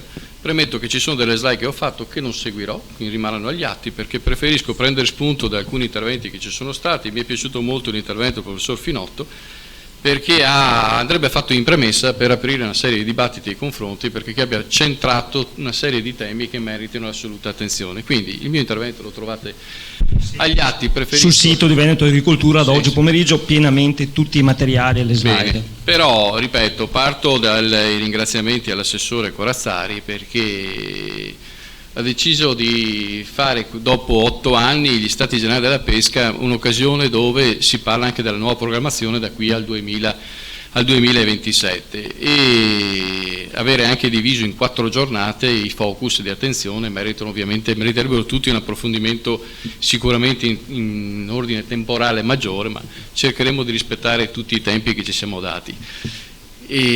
Prima questione.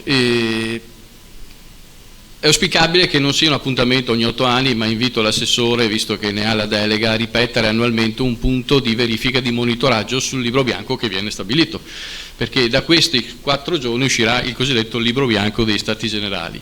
Libro bianco che va monitorato, perché questa non è l'occasione solo della presentazione, chi siamo, cosa facciamo, qual è il settore, perché credo che tanto è stato detto, ormai anche conosciuto, ma è l'occasione della proposta. Quindi sono tutti i tavoli dove si fanno le proposte e non le proteste, che potrebbero essere anche scontate in questi giorni, visto che si parlava già ieri della tempesta perfetta che sta attraversando il settore, e quindi è naturale che ci siano aspettative, tensioni e proteste che potrebbero nascere. Ma siccome gli operatori prima di tutto sono persone serie, perché io definisco gli imprenditori degli eroi, perché oggi fare impresa vuol dire essere degli eroi, credo che in loro prevalga poi sempre il buon senso, che è quello di dire: di fronte a un problema cerco la soluzione e mi pongo in termini positivi per costruire anche delle proposte alternative.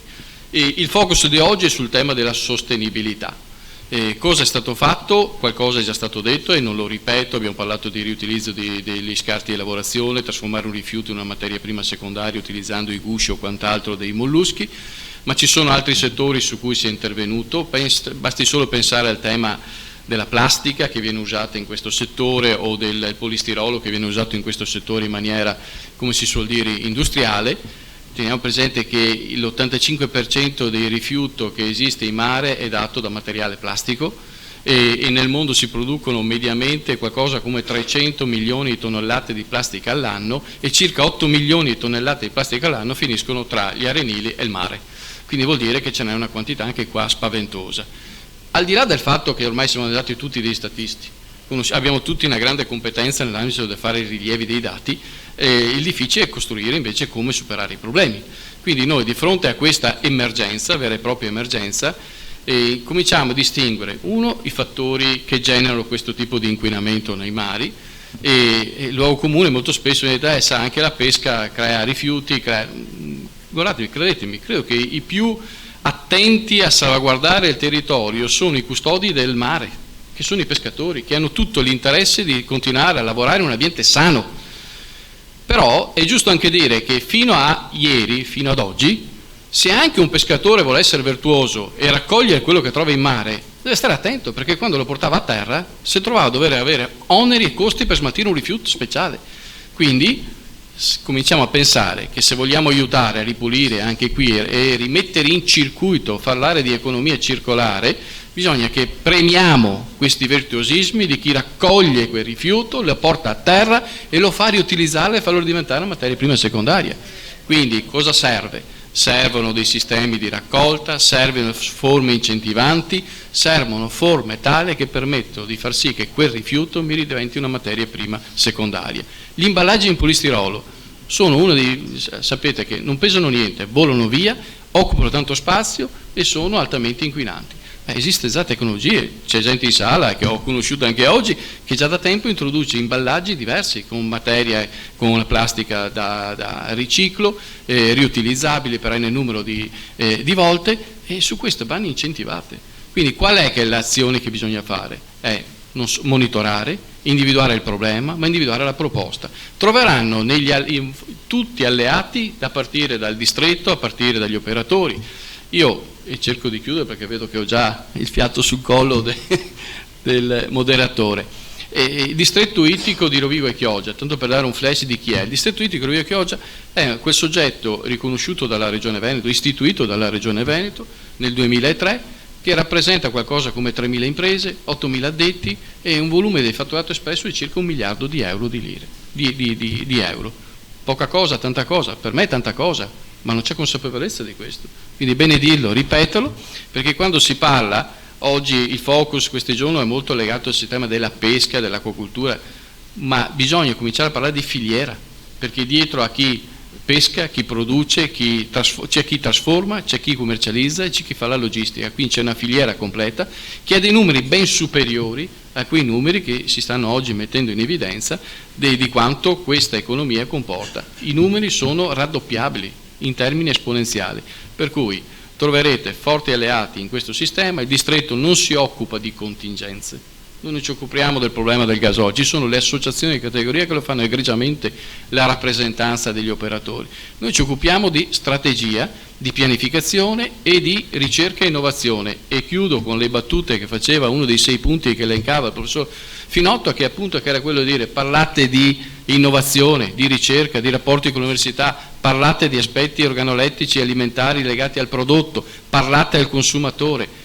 Questo vuol dire fare evidenziare un'economia che per molti ancora è sommersa. Quando si parla di primario si pensa all'agricoltura. Non c'è solo l'agricoltura, c'è un'economia forte e importante, sana, perché è l'economia che pulisce, che cattura CO2 e che nutre anche bene i nostri cittadini, noi tutti e anche i nostri figli. Grazie. Grazie a Massimo Barbin. Chiudiamo con l'ultimo intervento congiunto di Oliver Martini e Andrea Fabris dell'Associazione Piscicoltori Italiani su servizi ecosistemici delle vallicolture venete. Prego. Buongiorno a tutti, mi chiamo Oliver Martini, sono un consigliere API, Associazione Piscicoltori Italiani, e rappresento le aziende vallive, quindi le valli venete. In Veneto vi sono delle realtà molto particolari che appunto sono rappresentate dalle nostre valli, dove all'interno l'attività principale è rappresentata dall'attività di pesca, attività completamente sostenibile, perché tutto ciò che cresce all'interno della valle si nutre di ciò che trova in modo molto naturale.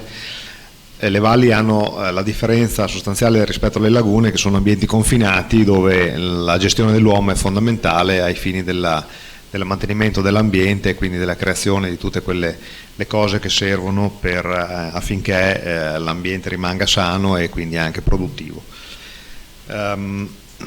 Dobbiamo parlare dei servizi ecosistemici, che è una parola nuova che echeggia da non molto tempo. Faccio un salto indietro un attimo per darvi l'ordine di grandezza. Le aziende vallive in Veneto sono circa una 60, ricoprono una superficie totale di circa 22.000 ettari dei 74 totali delle lagune, per cui rappresentano circa un 30% della superficie totale.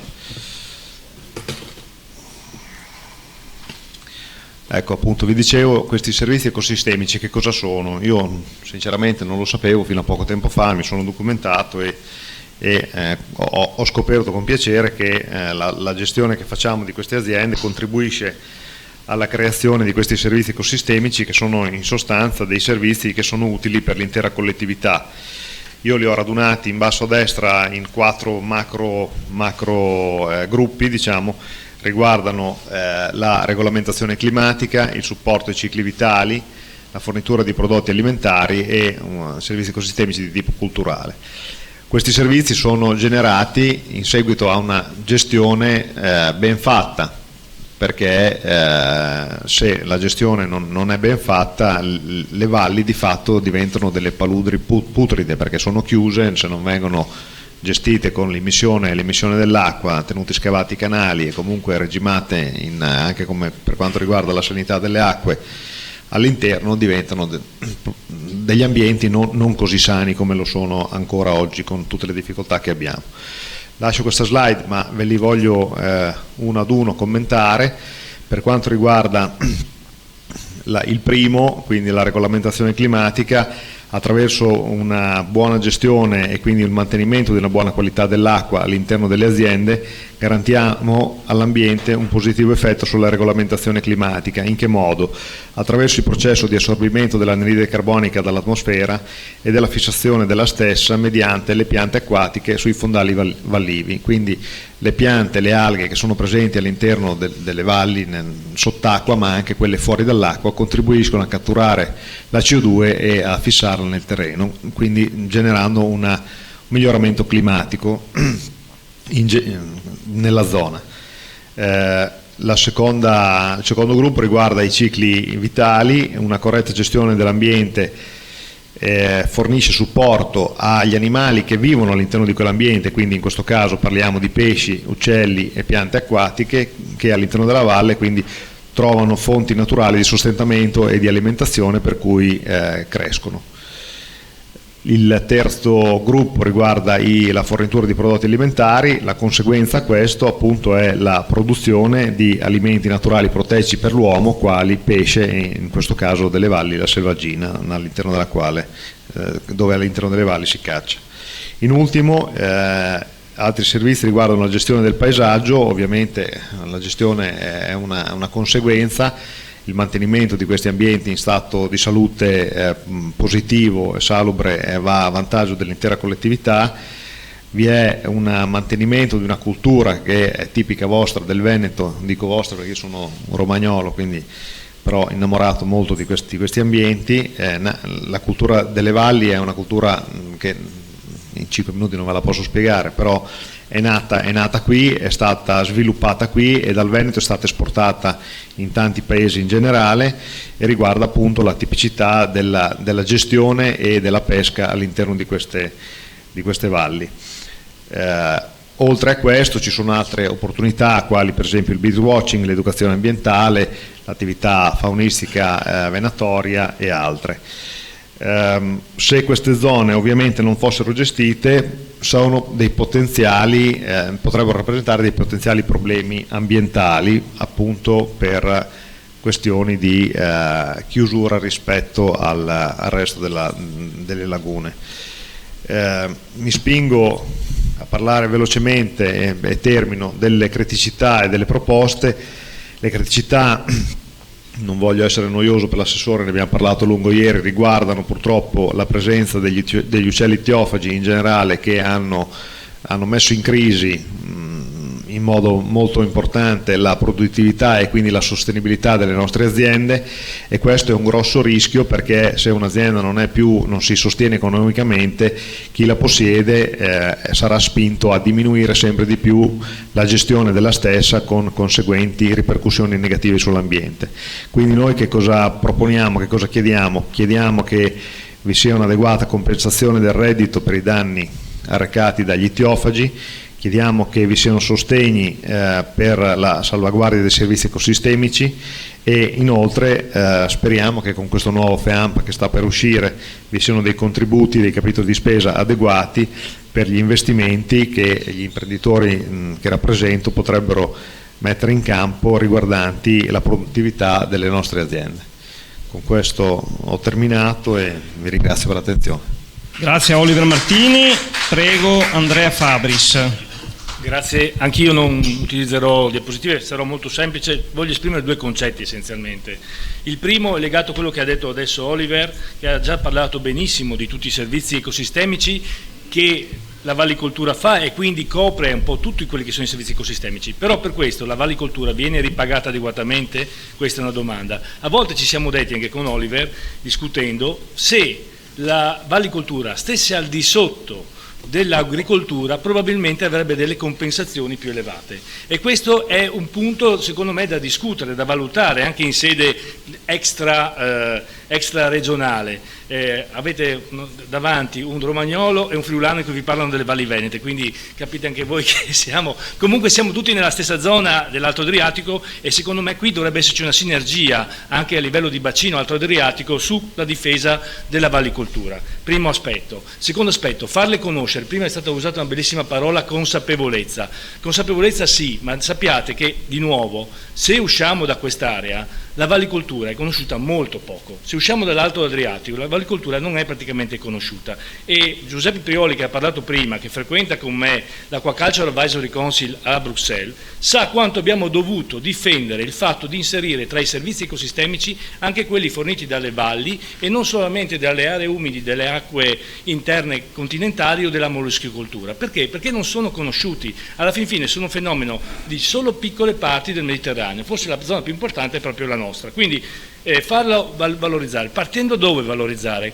A Bruxelles diventano molto sensibili quando si parla di heritage, di patrimonio culturale. Oliver l'ha detto, quindi puntare molto alla conoscenza di questo tipo, alla consapevolezza, e in questo invito l'assessore, già magari quando avrete qualche europarlamentare, so che già da domani ci sarà qualche europarlamentare, di sottoporre, di far fare cordata proprio di nuovo, quantomeno a quelli delle 3 zone.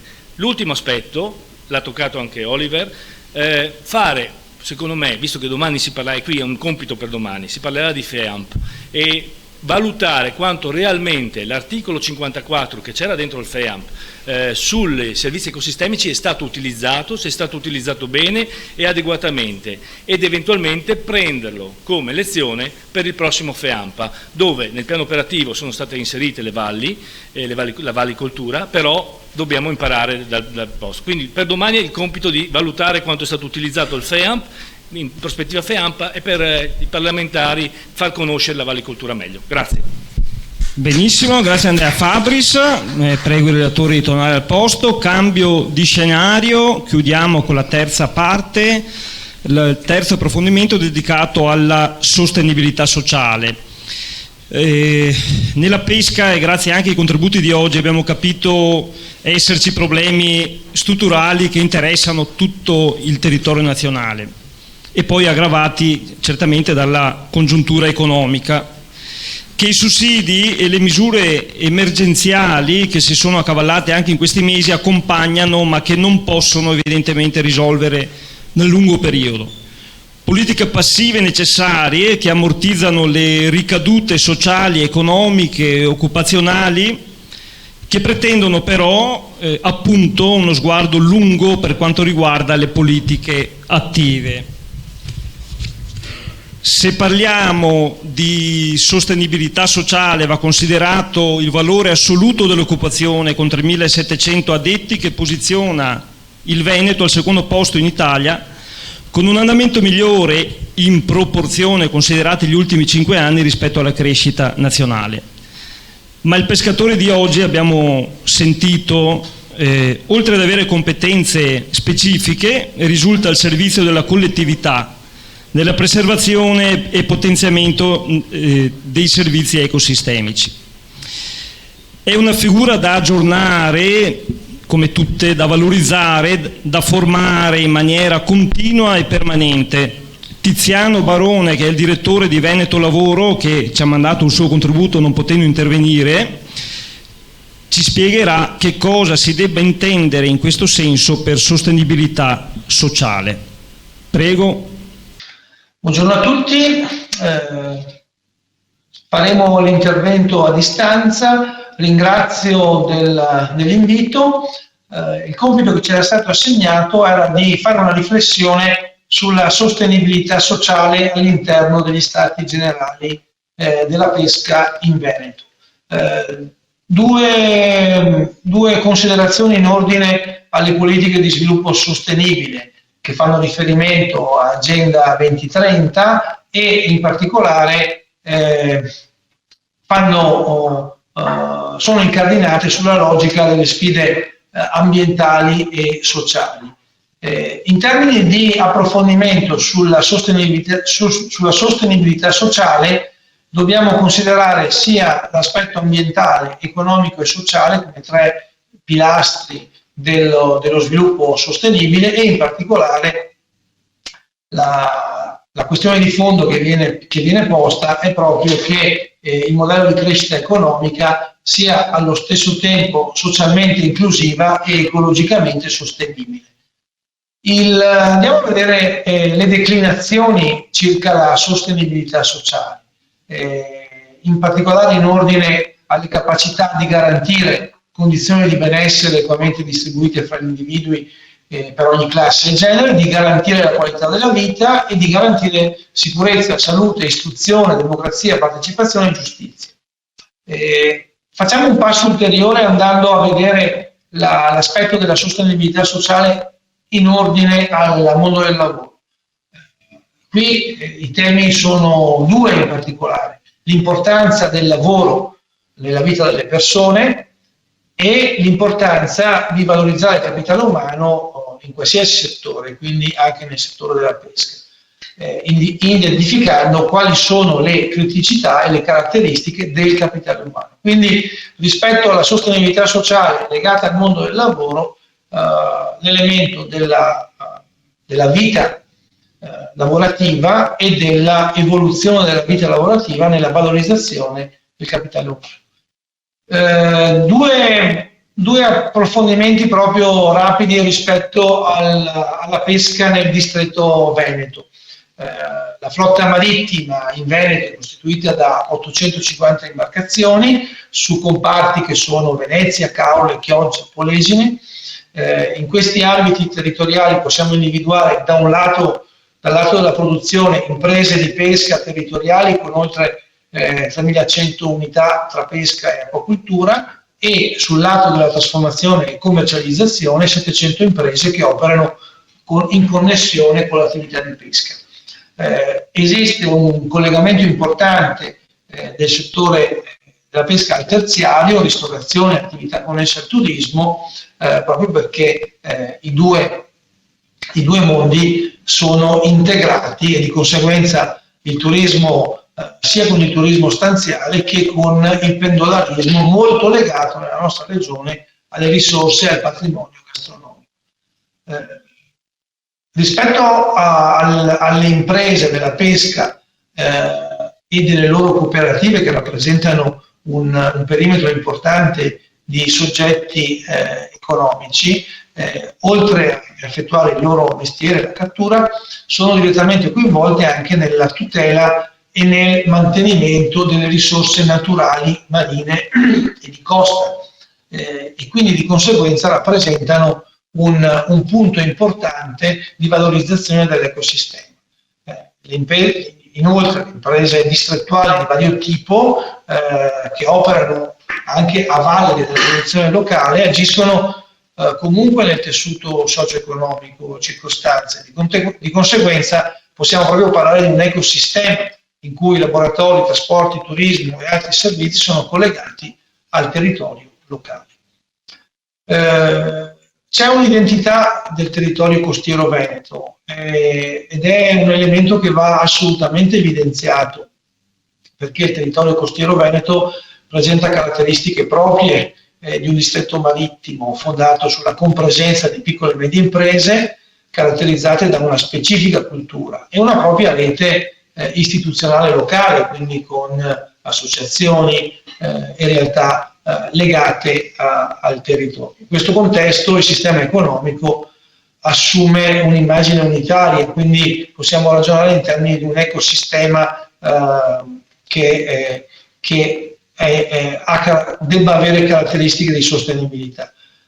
La pesca, inoltre, per le zone costiere è anche un elemento identificante che va oltre anche il dato economico, quindi il comparto ittico plasma cultura, modi di pensare, e quindi sostenere la pesca aiuta anche a migliorare e a focalizzare il rapporto tra l'uomo e il proprio territorio. Inoltre, ulteriori considerazioni in ordine all'identità del territorio costiero veneto, l'interesse a mantenere il livello occupazionale va oltre al significato strettamente economico del comparto. Il mantenimento in loco di occupazione significa, oltre a conservare il tasso di occupazione attiva, ma anche il mantenimento di conoscenze, di un patrimonio di esperienze e di conoscenze che tutela il territorio costiero e le risorse naturali che sono comprese all'interno di questo territorio. Certamente iniziative vincolanti portano e un eccessivo vincolismo porta ad un rischio di disinteresse a livello locale. Di conseguenza bisogna stare molto attenti nelle direzioni che si prendono in ordine proprio alla semplificazione e alla facilitazione.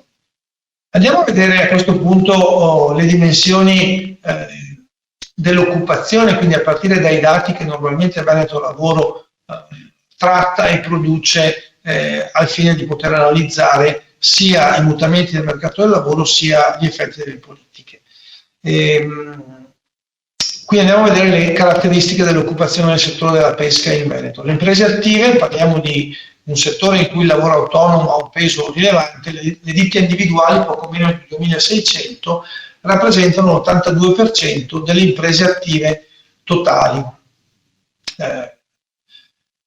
E nel 13% dei casi si tratta di società di persone. Dal punto di vista territoriale, Rovigo e Venezia rappresentano i punti dove i numeri sono maggiori. A fine del 2021 in Veneto 3.140 imprese attive nel settore pesca e acquacultura, il 67% in provincia di Rovigo e il 27% in provincia di Venezia. Questo è lo schema che noi abbiamo desunto dai dati Unioncamere Nuove Imprese.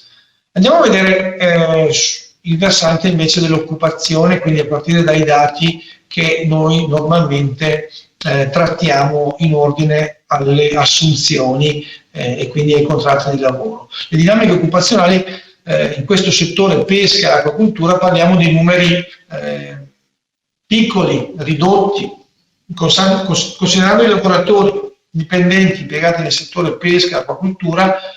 Negli ultimi anni circa 600 sono state le assunzioni annuali, riferite prevalentemente a rapporti di lavoro a tempo determinato. Il trend comunque, come vedete, è in crescita dal 2008 in poi, quindi questo è un elemento importante da evidenziare, anche se i numeri sono piccoli.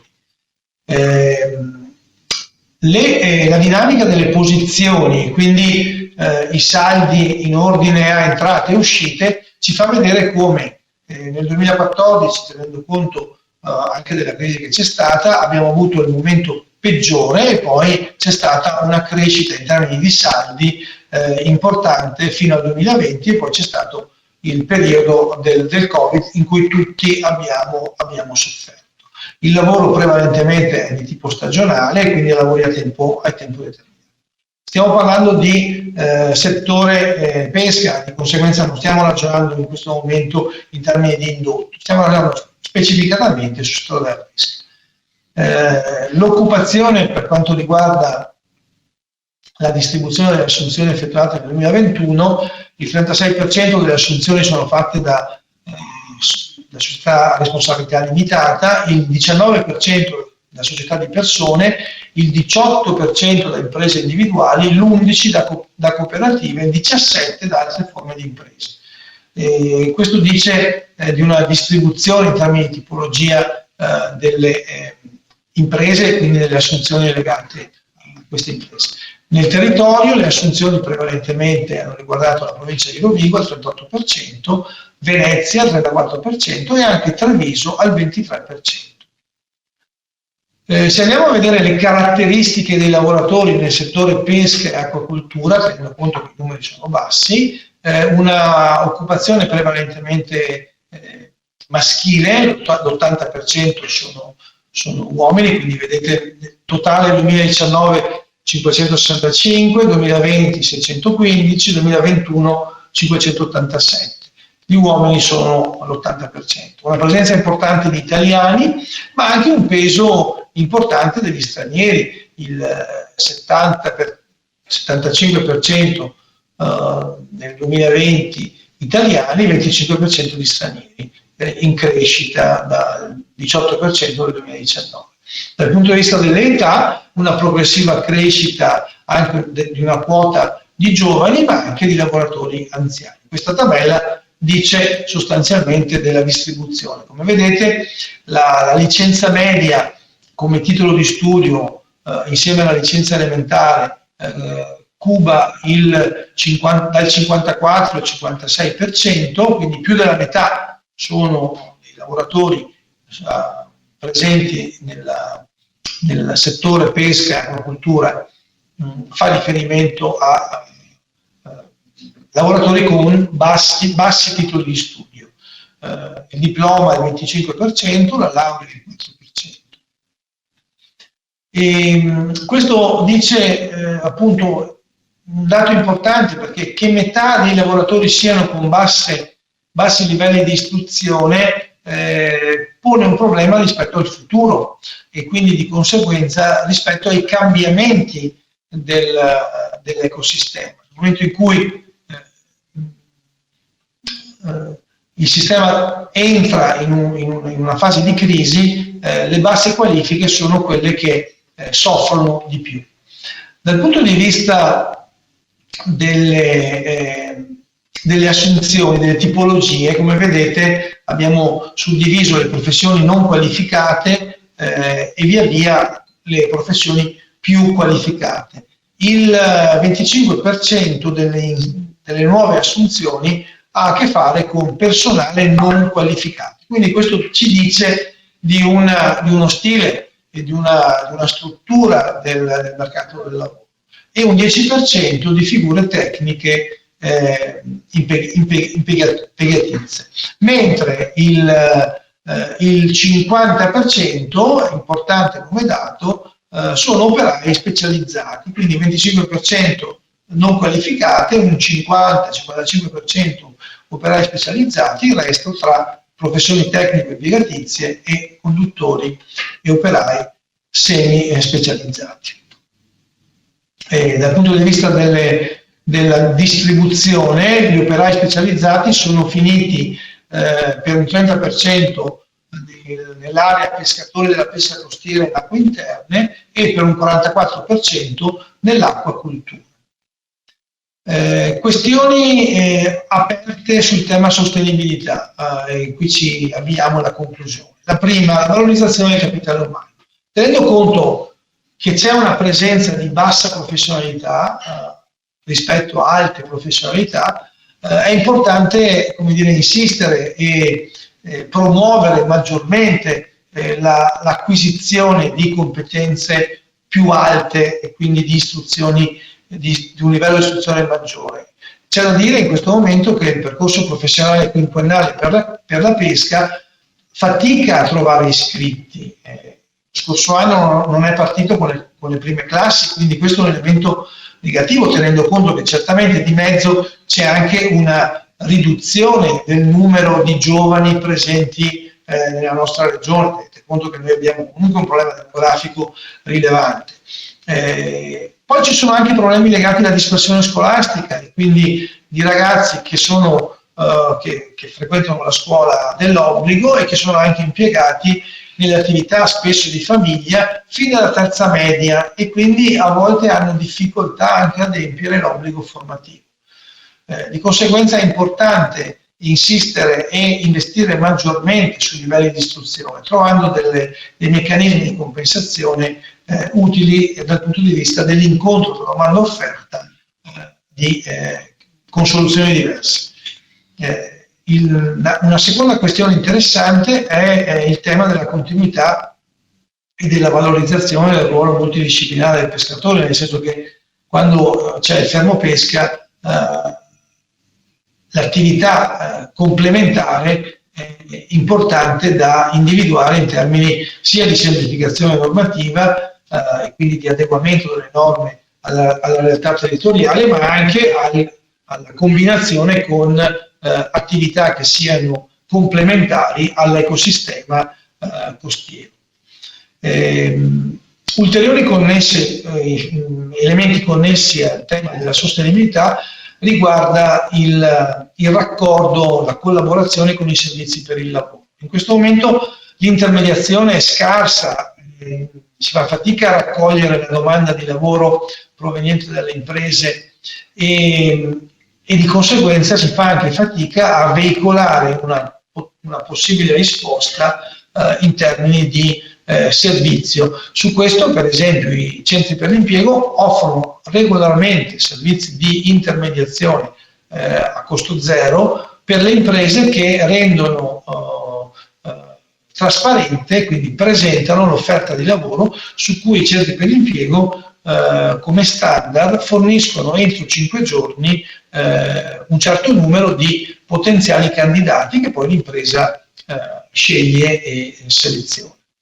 Un secondo elemento sempre legato ai temi della sostenibilità riguarda l'innovazione in ordine proprio alla sostenibilità sociale, e da questo punto di vista è fondamentale tenere aperto il cantiere dell'innovazione del settore proprio per le implicazioni che ha sulle risorse umane, per esempio tutto il tema legato al digitale, quindi all'irruzione degli strumenti e delle tecnologie digitali nel lavoro del settore è un punto su cui è necessario un intervento sistematico, una formazione sistematica, un cantiere sempre aperto su cui è possibile acquisire le competenze aggiornate a causa appunto del digitale. Restando sempre sul tema del capitale umano e innovazione, la formazione professionale è uno strumento, è un'area su cui si può decisamente allargare l'impegno, in particolare facendo in modo che difficoltà legate appunto alla fatica del lavoro, al lavoro notturno, consentano di mettere in moto strumenti di supporto e di aiuto per consentire la messa a disposizione delle persone per fare formazione. La questione di fondo è proprio il cambiamento ambientale, quindi in un settore come questo, in cui la riduzione degli stock ittici, la necessità di un marketing maggiore, quindi vendere di più per pescare di meno, un'innovazione tecnologica caratterizzata con l'irruzione, come dicevo, del digitale all'interno degli strumenti, quindi computer di bordo, gestione da remoto dei pescherecci, rilevazione di condizioni meteo marine, rilevazione dei fondali, eccetera. La qualità del lavoro a bordo dell'equipaggio, la sicurezza a bordo, nuovi strumenti legislativi che aiutino a ridurre lo sforzo di pesca, l'integrazione delle attività di pesca con tutto ciò che ha a che fare con l'ititurismo, il pescaturismo verso l'emersione di comparti nuovi della blue economy. Tutto ciò è espressione di cambiamento che deve essere affrontato in termini di conoscenza e di uso di strumenti con cui poter intervenire. I marinai e anche gli armatori, a fronte della riduzione dello sforzo di pesca, sono poco riconvertibili in altre mansioni che spesso si tramandano, per cui ci si guarda poco intorno. Il mestiere, quando smette di essere remunerativo, può diventare una trappola, e di conseguenza il capitale umano, la valorizzazione del capitale umano significa proprio andare a prevenire anche situazioni di perdita di professionalità a causa di momenti di crisi o di difficoltà. In ordine invece alle sfide per l'innovazione e il ruolo delle istituzioni locali, possiamo affermare come sia fondamentale la connessione tra territorio, attori locali in queste zone, proprio pensando anche al ruolo del sistema delle cooperative. L'ottica di sistema integrato potrebbe sviluppare, incrementare il sistema di centri di formazione, i servizi di monitoraggio e di promozione della qualità. Ci sono alcuni casi che verranno presentati nel corso di questo evento. Insieme poi alla valorizzazione del capitale umano, un altro strumento importante come leva è l'informazione che permette di gestire strumenti che agiscono sul sistema, che siano strumenti di tipo giuridico, finanziario, di mercato. Quindi insieme alla formazione è importante avere sotto mano una buona informazione proprio per poter intervenire meglio durante i cambiamenti. Si richiamano a questo punto due punti di indirizzo strategico: la strategia istituzionale legata a politiche di formazione degli operatori e di sistema e di informazione, e l'aggregazione tra imprese per colmare le funzioni e le difficoltà e dare completamento alle capacità dell'impresa, mantenendo la cultura tradizionale delle imprese. Quindi 2 punti di indirizzo strategico: valorizzazione della formazione e del sistema di informazione e l'aggregazione di imprese. Andiamo alle conclusioni e chiudiamo con 3 punti che suggerisco. La valorizzazione del capitale umano, che significa sia formazione e aggiornamento delle competenze in termini di cantiere permanente, quindi non dico di obbligo, ma quasi di obbligo per tutte le parti coinvolte, sia lavoratori che imprese.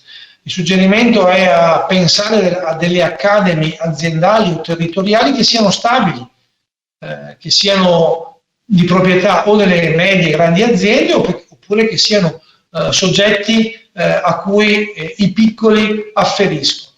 Un altro elemento importante del capitale umano sono i servizi al lavoro, la gestione delle crisi, quindi la capacità di poter intervenire nell'ambito del ciclo di vita del lavoratore in modo più trasparente, quindi utilizzando gli strumenti che ci sono in termini di politica e anche utilizzando di più il sistema di incontro tra domanda e offerta.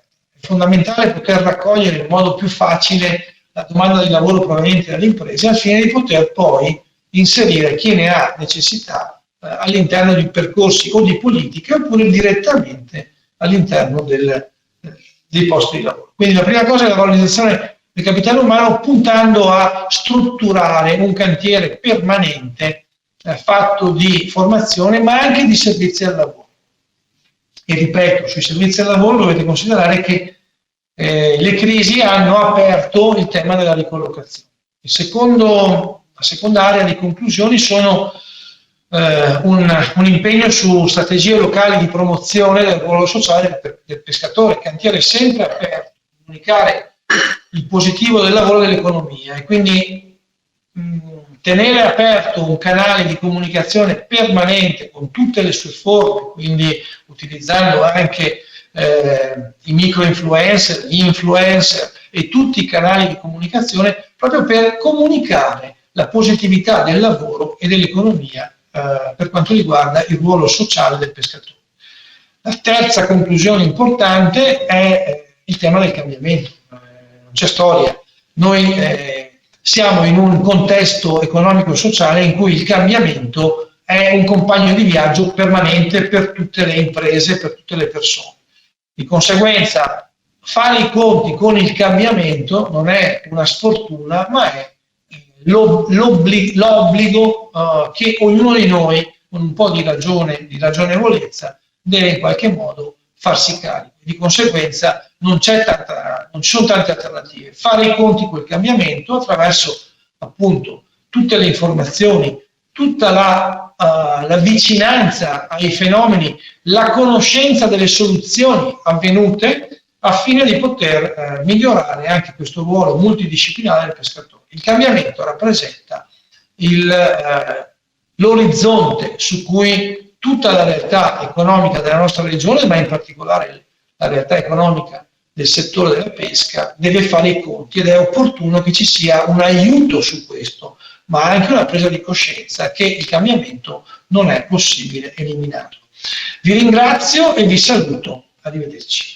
L'intervento interessante e curioso e stimolante del direttore di Veneto Lavoro Tiziano Barone per immergerci nel tavolo delle esperienze, così come abbiamo fatto per gli altri 2 aspetti della sostenibilità economica e della sostenibilità ambientale, sostenibilità sociale. Chiamo al tavolo Carlotta Mazzoldi, Vladi Finotto nuovamente e Luigi Vidal. Prego, interviene per primo la dottoressa Mazzoldi.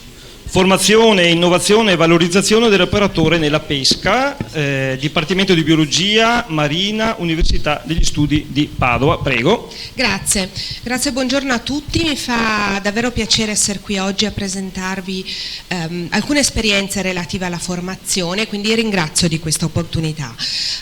Vorrei iniziare riprendendo, ma proprio molto brevemente, quello che è già stato introdotto ampiamente durante questa sessione di lavori: sostenibilità sociale, ambientale ambientale ed economica. È all'interno nel punto di intersezione, di sovrapposizione di questi tre aspetti della sostenibilità che dobbiamo lavorare nell'ambito della formazione, dobbiamo lavorare nell'ambito della ricerca, nell'ambito dell'innovazione per quanto riguarda la pesca e acquacoltura. Perché? Perché in questo momento questo è particolarmente urgente con le dinamiche dei cambiamenti climatici, con le emergenze alle quali stiamo assistendo, e solo se lavoriamo in quest'ambito e quindi teniamo presente anche della sostenibilità ambientale, anche se si parla di sostenibilità sociale ed economica, che possiamo garantire sostenibilità sociale ed economica a lungo termine, che deve essere questo il nostro obiettivo dal mio punto di vista. E, come Università di Padova, come anche altri enti di ricerca coinvolti, ovviamente lavoriamo sotto diversi aspetti. Per quanto riguarda l'Università di Padova, uno dei pilastri ovviamente è la ricerca, che qui vi ho rappresentato con la sede di Chioggia, della stazione idrobiologica, che sin dalla fondazione nel 1940 ha molto lavorato con le attività produttive del territorio, con la pesca e con l'acquacoltura. Formazione, laurea magistrale in biologia marina, adesso laurea internazionale in marine biology da quest'anno, molto focalizzata e molto incentrata sulla gestione delle risorse e sulle attività di pesca ed acquacoltura. Ancora divulgazione, è stato detto l'importanza di comunicare anche al consumatore. Abbiamo un museo di zoologia adriatica che accompagna all'esposizione della biodiversità eccezionale del nostro mare Adriatico anche la tematica delle tradizioni di pesca. Adesso c'è anche una mostra di fotografie storiche di pesca che, se siete a Chioggia, vi invito ad andare a vedere. È in quest'ambito che nasce la collaborazione dell'università, e questa è l'esperienza della quale vi voglio parlare, nell'ambito della Scuola di Pesca Veneta. Scuola di Pesca Veneta che è stata finanziata all'interno del FEAMP, è stata sviluppata e pensata da Coldiretti e alla quale l'Università di Padova ha aderito molto volentieri, tanto che questa scuola è dedicata a un docente dell'Università di Padova che è stato il primo a lavorare sulla strutturazione di questa scuola di pesca veneta, che è mancato recentemente, Matteo Grigio. Ecco, questa scuola di pesca veneta che nasce proprio dall'idea di lavorare, di contribuire alla formazione degli operatori della pesca, sia chi già lavora, sia chi vuole cominciare questo mestiere. Si struttura sostanzialmente in 4 azioni principali: tecnico della pesca innovativa e sostenibile, formazione permanente degli operatori della pesca, una parte dedicata alle pari opportunità e quindi alle donne nel mondo della pesca, e una comunità di pratica che vuole essere una piattaforma di scambio, di discussione e di, per far fiorire anche nuove idee nell'ambito della sostenibilità e dell'innovazione, aperto ovviamente a tutti. Non entrerò nel merito delle altre 3, anche per brevità abbiamo poco tempo, vi parlerò solamente del tecnico della pesca innovativa e sostenibile, che, se vogliamo, è il corpo grosso della scuola di pesca. Scuola di pesca che è partita il 18 gennaio di quest'anno con 8 allievi, con enorme piacere 3 di questi 8 allievi sono anche presenti in aula, 2 sono donne, anche con le pari opportunità, e siamo partiti, devo dire, con molto entusiasmo. È un'impresa non facile questa scuola di pesca, e noi dell'università ci siamo occupati molto della strutturazione della didattica, coinvolgendo poi come docenti sia docenti dell'Università di Padova di diversi dipartimenti, di altre università, di enti di ricerca, ma anche tecnici che operano nei diversi settori, e questa parte la stiamo ancora sviluppando, sarà oggetto dei prossimi incontri, anche direttamente operatori della pesca, perché in realtà ci sia uno scambio con gli allievi anche da parte di chi opera già in quest'ambito. Quindi questo è il corpo docente. 4 pilastri principali, 4 moduli: un modulo legato alla biologia e all'ecologia marina, quindi le basi anche per la gestione delle risorse da un punto di vista biologico, pesca, sostenibilità e acquacoltura e sostenibilità in tutti i suoi 3 diversi aspetti: ambientale, sociale ed economica, quindi con tecnici davvero che ci possono parlare anche di sostenibilità o ecosostenibilità del sistema peschereccio, innovazioni nella lavorazione dei prodotti, nell'allevamento, eccetera. E poi un ultimo modulo di diversificazione dell'attività che vorrebbe dare un contributo anche a attività che possono integrare al reddito dei pescatori. Sinora abbiamo fatto 300 delle 450 ore previste, poi termineremo a settembre.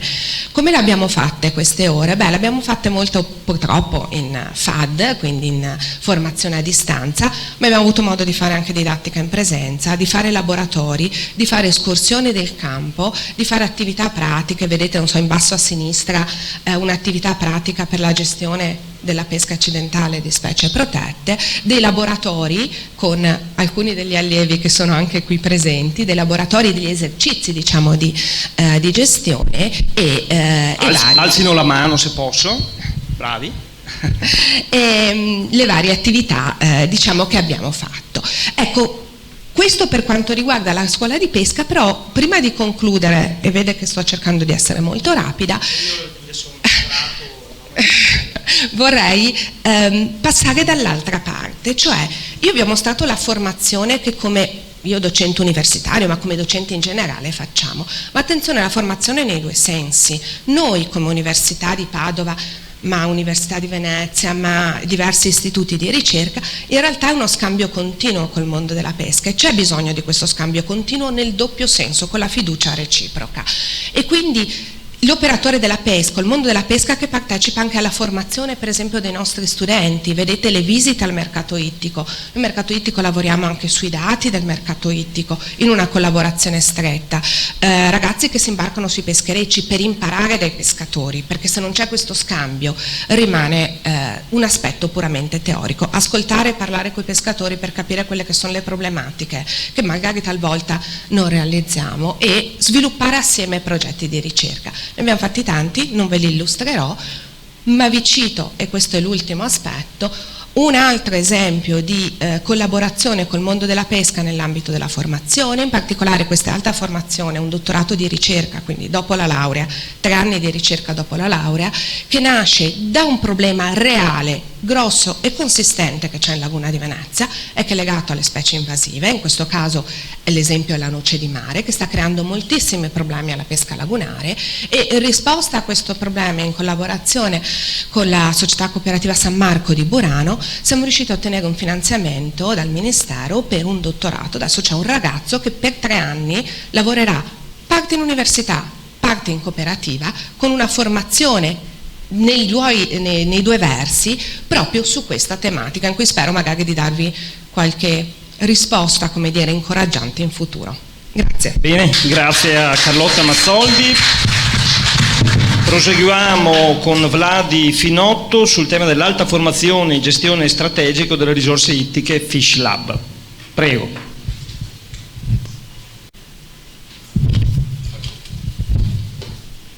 Le slide sono qui? Se ci sono, sì, se no.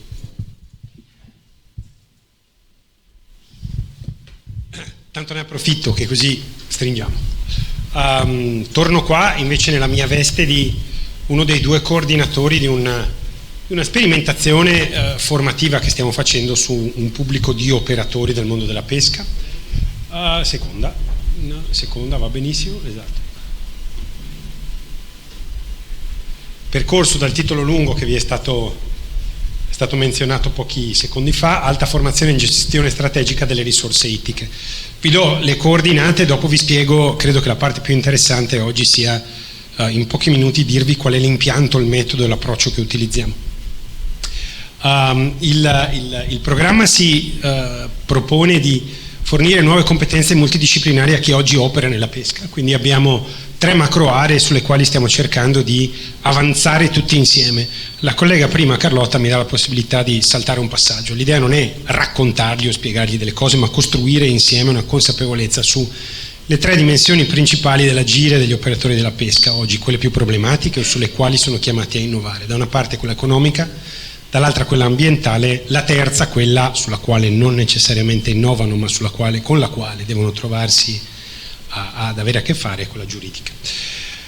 Il percorso è un percorso di 1 anno che prova a conciliare l'attività di formazione con ovviamente l'attività professionale e lavorativa degli operatori della pesca, quindi di fatto noi ci troviamo una volta al mese, un fine settimana, venerdì giornata intera, sabato mattina, ed è un percorso itinerante che facciamo lungo in realtà attraverso la regione del Veneto. Il finanziamento è un finanziamento del FEAMP 2014-2020, abbiamo i destinatari, sono 16 presidenti, direttori e componenti dei CDA delle cooperative venete. Abbiamo messo insieme di fatto tutta la pesca veneta da qui fin sopra a Caorle. Vi dicevo, che cosa proviamo a fare? Non facciamo delle sessioni nelle quali dei professori raccontano delle cose agli operatori sperando che poi questi operatori le facciano proprie e le applichino. Diverso. Nella prima parte della giornata del venerdì tipicamente abbiamo qualcuno, noi per la parte economica, colleghi del dipartimento del collega Benedetti che vengono a trattare le parti legate più alla dimensione ambientale, esperti dal mondo della pesca in ambito giuridico che raccontano le ultime tendenze, le cose che ci sono, i vincoli principali che ci sono oggi alla trasformazione dell'impresa. Dopodiché quel che accade il venerdì pomeriggio e il sabato mattina in realtà è un lavoro di coprogettazione. Noi partiamo, questo percorso lo facciamo partendo da una serie di sperimentazioni che a Ca' Foscari facciamo da molto tempo.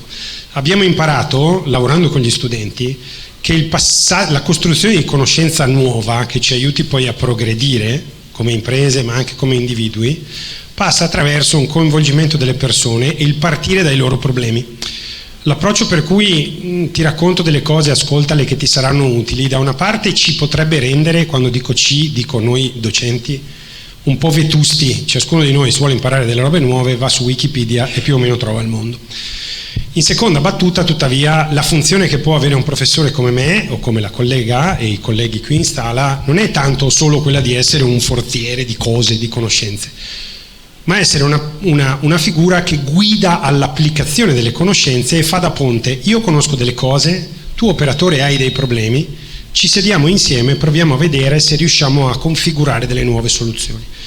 Applicato all'interno dell'università con gli studenti ormai dal 2012, questo approccio ci ha condotto a rivedere molta parte della didattica che abbiamo fatto in aula con i nostri studenti, con l'obiettivo cercando di raggiungere due obiettivi: far sì in prima battuta che le persone coinvolte in un percorso formativo, mentre sono formate, possano contribuire al mondo che sta fuori.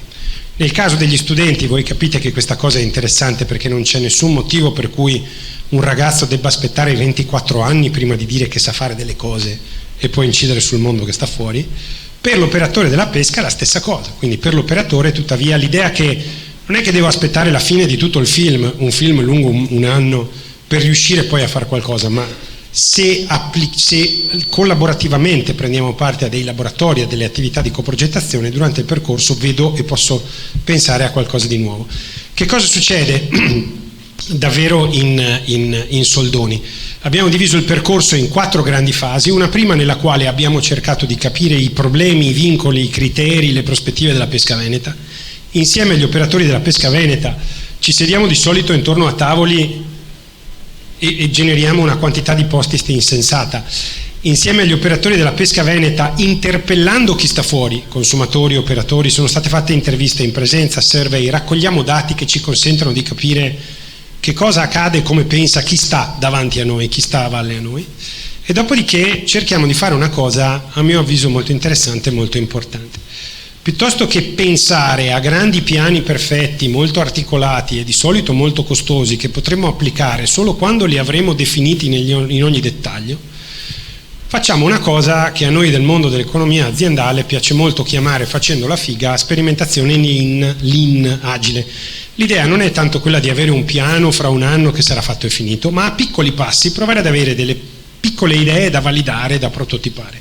Siamo arrivati a giugno, vi invito tutti quanti, tra l'altro, se date un'occhiata ai siti internet, ad ottobre presenteremo gli esiti di questo percorso, però siamo arrivati a giugno ad avere già una serie di indicazioni, idee, spunti per quali possono essere le direttrici di sviluppo della pesca veneta che a ottobre presenteremo. Quindi, giusto per concludere, quello che credo sia interessante di questo approccio è, uno, proviamo a far sì, progettando insieme delle soluzioni innovative, che gli operatori della pesca diventino empatici. Ne parlavo prima, molto spesso, ed è legittimo, anch'io che faccio un altro mestiere ma ho lo stesso problema, chi fa un mestiere da molto tempo tende a pensare che le sue categorie siano quelle degli altri. In realtà poi se interpelliamo un consumatore o un cliente vediamo che pensa al pescato in modo diverso rispetto a noi, approccia il mondo che per noi è quotidiano in modi diversi. Ecco, dobbiamo capirli prima di pensare come riformarci o trasformarci. Seconda battuta, promuoviamo questo approccio alla sperimentazione, cioè l'idea nostra è che si impara. Badate bene che per chi lavora nell'università da tempo non è un passaggio da poco e non tutti all'università sono disposti a farlo, però l'idea è che non vengo a raccontarti delle cose, chiudo baracca, ma creiamo insieme qualcosa, mettiamo insieme io le cose che so e tu le cose che sai per progettare uno spazio comune e promuovere delle sperimentazioni. Ci sembra un approccio interessante e innovativo che stiamo replicando anche su altre comunità professionali. Da ultimo quest'idea di arrivare rapidamente a un prototipo, arrivare rapidamente a un qualche cosa che sia concreto e non a delle dichiarazioni di intenti, quindi qualcosa che volendo può essere messo in cantiere il giorno dopo la presentazione dei risultati. Se volete saperne di più l'invito è cercare un po' le informazioni sui siti dei partner, della partnership che avete visto nella slide iniziale, e per eventuali poi approfondimenti io rimando sempre alle domande e risposte giù all'aperitivo. Grazie davvero. Grazie a Vladi Finotto. Chiudiamo il tavolo delle esperienze con Luigi Vidal della cooperativa San Marco di Burano. Ci parla di creazione del prodotto turistico, scoprire la pesca e i pescatori di Burano Venezia. Non lo sapete, ma qui fuori c'è un barcone, ci accompagnerà tutti al fine del convegno, ma tutti ad apprezzare, come dire, le sue attività in isola e dintorni. No, sto scherzando. È troppo concentrato e per fortuna non mi ha sentito. No, ho sentito. Non c'è nessun balcone.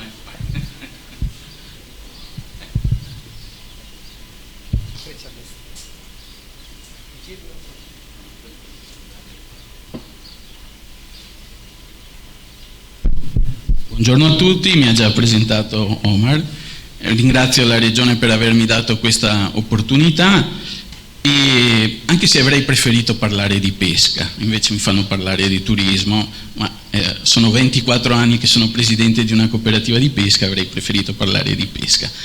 Allora, la cooperativa, chi sono e che cos'è? La cooperativa San Marco Pescatori di Burano è la più vecchia cooperativa di pesca d'Italia ancora esistente, nata nel lontano 1896, oggi raggruppa 85 soci pescatori imprenditori ittici, tutti con partita IVA, un volume d'affari superiore a 5 milioni di euro, gestisce 2 box al mercato ittico di Venezia, ha 250 ettari dedicati all'attività di venericoltura in laguna di Venezia e poi fa tutte delle azioni, diciamo, di aiuto ai pescatori attraverso la ghiacciatura, l'etichettatura del prodotto, la gestione di un CSM per la vendita diretta dei molluschi e via dicendo. Come sono suddivise le attività dei soci della cooperativa? Noi abbiamo 6 draghe idrauliche, 12 imbarcazioni con reti da posta, avevamo delle imbarcazioni, 6 imbarcazioni da piccolo strascico costiero entro le 3 miglia che naturalmente sono state demolite. Perché è stata tolta la pesca entro le 3 miglia delle attività delle acquadelle e delle seppie. Il problema? A mio avviso sì, in senso che c'è stata una riduzione della flotta, c'è stata una riduzione delle cose e non so quanto aiuto questo abbia portato poi alle attività di pesca del mare con la riduzione di queste imbarcazioni. In laguna noi abbiamo 30 pescatori che chiamiamo seraggianti, sono quelli che vanno soprattutto a granchi per le moeche e via dicendo, 12 che fanno ancora l'attività di raccolta del pesce novello, delle oratine da semina che poi vengono fornite alle valli, che avete sentito l'importanza dell'attività di venericoltura, 40 venericoltori, cioè pescatori che svolgono l'attività di raccolta delle vongole veraci, e 10 che svolgono un po' tutte le attività a seconda del periodo stagionale, a volte vanno a branzini, a volte orate, insomma tutto quello che è il pesce che si trova in laguna. Questa un po' è la composizione della cooperativa. Come vedete, se noi controlliamo i numeri superano gli 85, perché naturalmente alcuni pescatori svolgono attività sia in mare che in laguna e questo ci ha permesso di superare i momenti di crisi, cioè il fatto di avere delle attività integrate, cioè non la specificità di un'unica attività svolta dal pescatore, ma un pescatore in grado di svolgere più attività diverse. Questo ha consentito di superare i momenti di crisi da parte della cooperativa, anche se noi guardiamo il trend dei soci della cooperativa, sicuramente è un trend in diminuzione. Nel 1995, quando sono arrivato io in cooperativa, c'erano 120 pescatori, oggi sono 85. Quali sono le attività diverse dalla pesca che svolge la cooperativa a favore dei soci? Allora, noi abbiamo fatto un po' di divulgazione editoriale, in quanto alcuni nostri soci hanno scritto dei libri. Uno è il seraggiante, Uno riguarda il granchio blu, la specie alloctona che adesso si sta inserendo nelle lagune di Venezia, e uno è ragionare come un pesce, che è scritto da un pescatore con, insomma, molto più goliardico, diciamo. Gli altri sono molto più tecnici e vi consiglio, se qualcuno ha voglia, di dargli un'occhiata. Partecipiamo a progetti di difesa dell'ecosistema lagunare. Noi abbiamo partecipato al progetto LIFE e al progetto Vimine. Col progetto LIFE e Vimine abbiamo contribuito alla salvaguardia della laguna di Venezia, e secondo me sono stati progetti molto importanti, perché sono partiti da un presupposto diverso. Non più le grandi opere in laguna, ma le piccole opere quotidiane. Cioè, l'esempio è: se io per 20 anni non faccio niente in questa struttura qua, fra 20 anni la devo fare completamente nuova. Se io ogni anno comincio a dargli una dipintura, metto a posto l'impianto idraulico, sistemo le cose, probabilmente fra 20 anni non ho bisogno di buttare via tutta la struttura, ma la mantengo. Con dei piccoli interventi in laguna noi possiamo cambiare l'idea, e forse questi piccoli interventi proprio li possono fare i pescatori. Non c'è bisogno di una grande struttura per fare questi tipi di interventi. E tra l'altro il pescatore è anche più consapevole. Il problema di questi progetti qual è? Che c'è un grande investimento iniziale legato alla progettazione, che però poi, finito il progetto iniziale, poi tutto rischia di morire e fermarsi là. Questa invece è una cosa che dobbiamo risolvere e dare continuità, dove non serve più la progettazione, ma invece serve proprio il lavoro fisico fatto dal pescatore, e che può essere un'attività integrativa nei periodi di stanca dell'attività di pesca.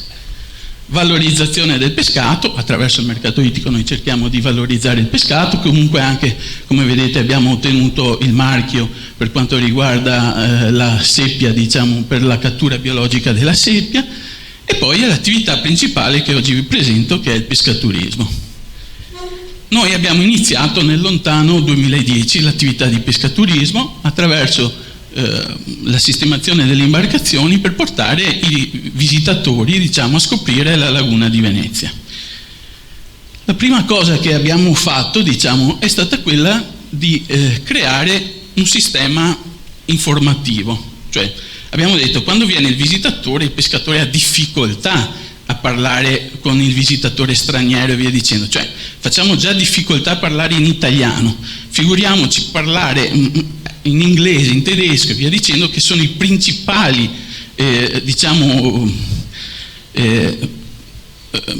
soggetti che vogliono fare questo tipo di attività. E quindi abbiamo cercato di creare uno strumento che desse la mano al pescatore, e abbiamo creato questo programma, diciamo app, che si chiama iLagun.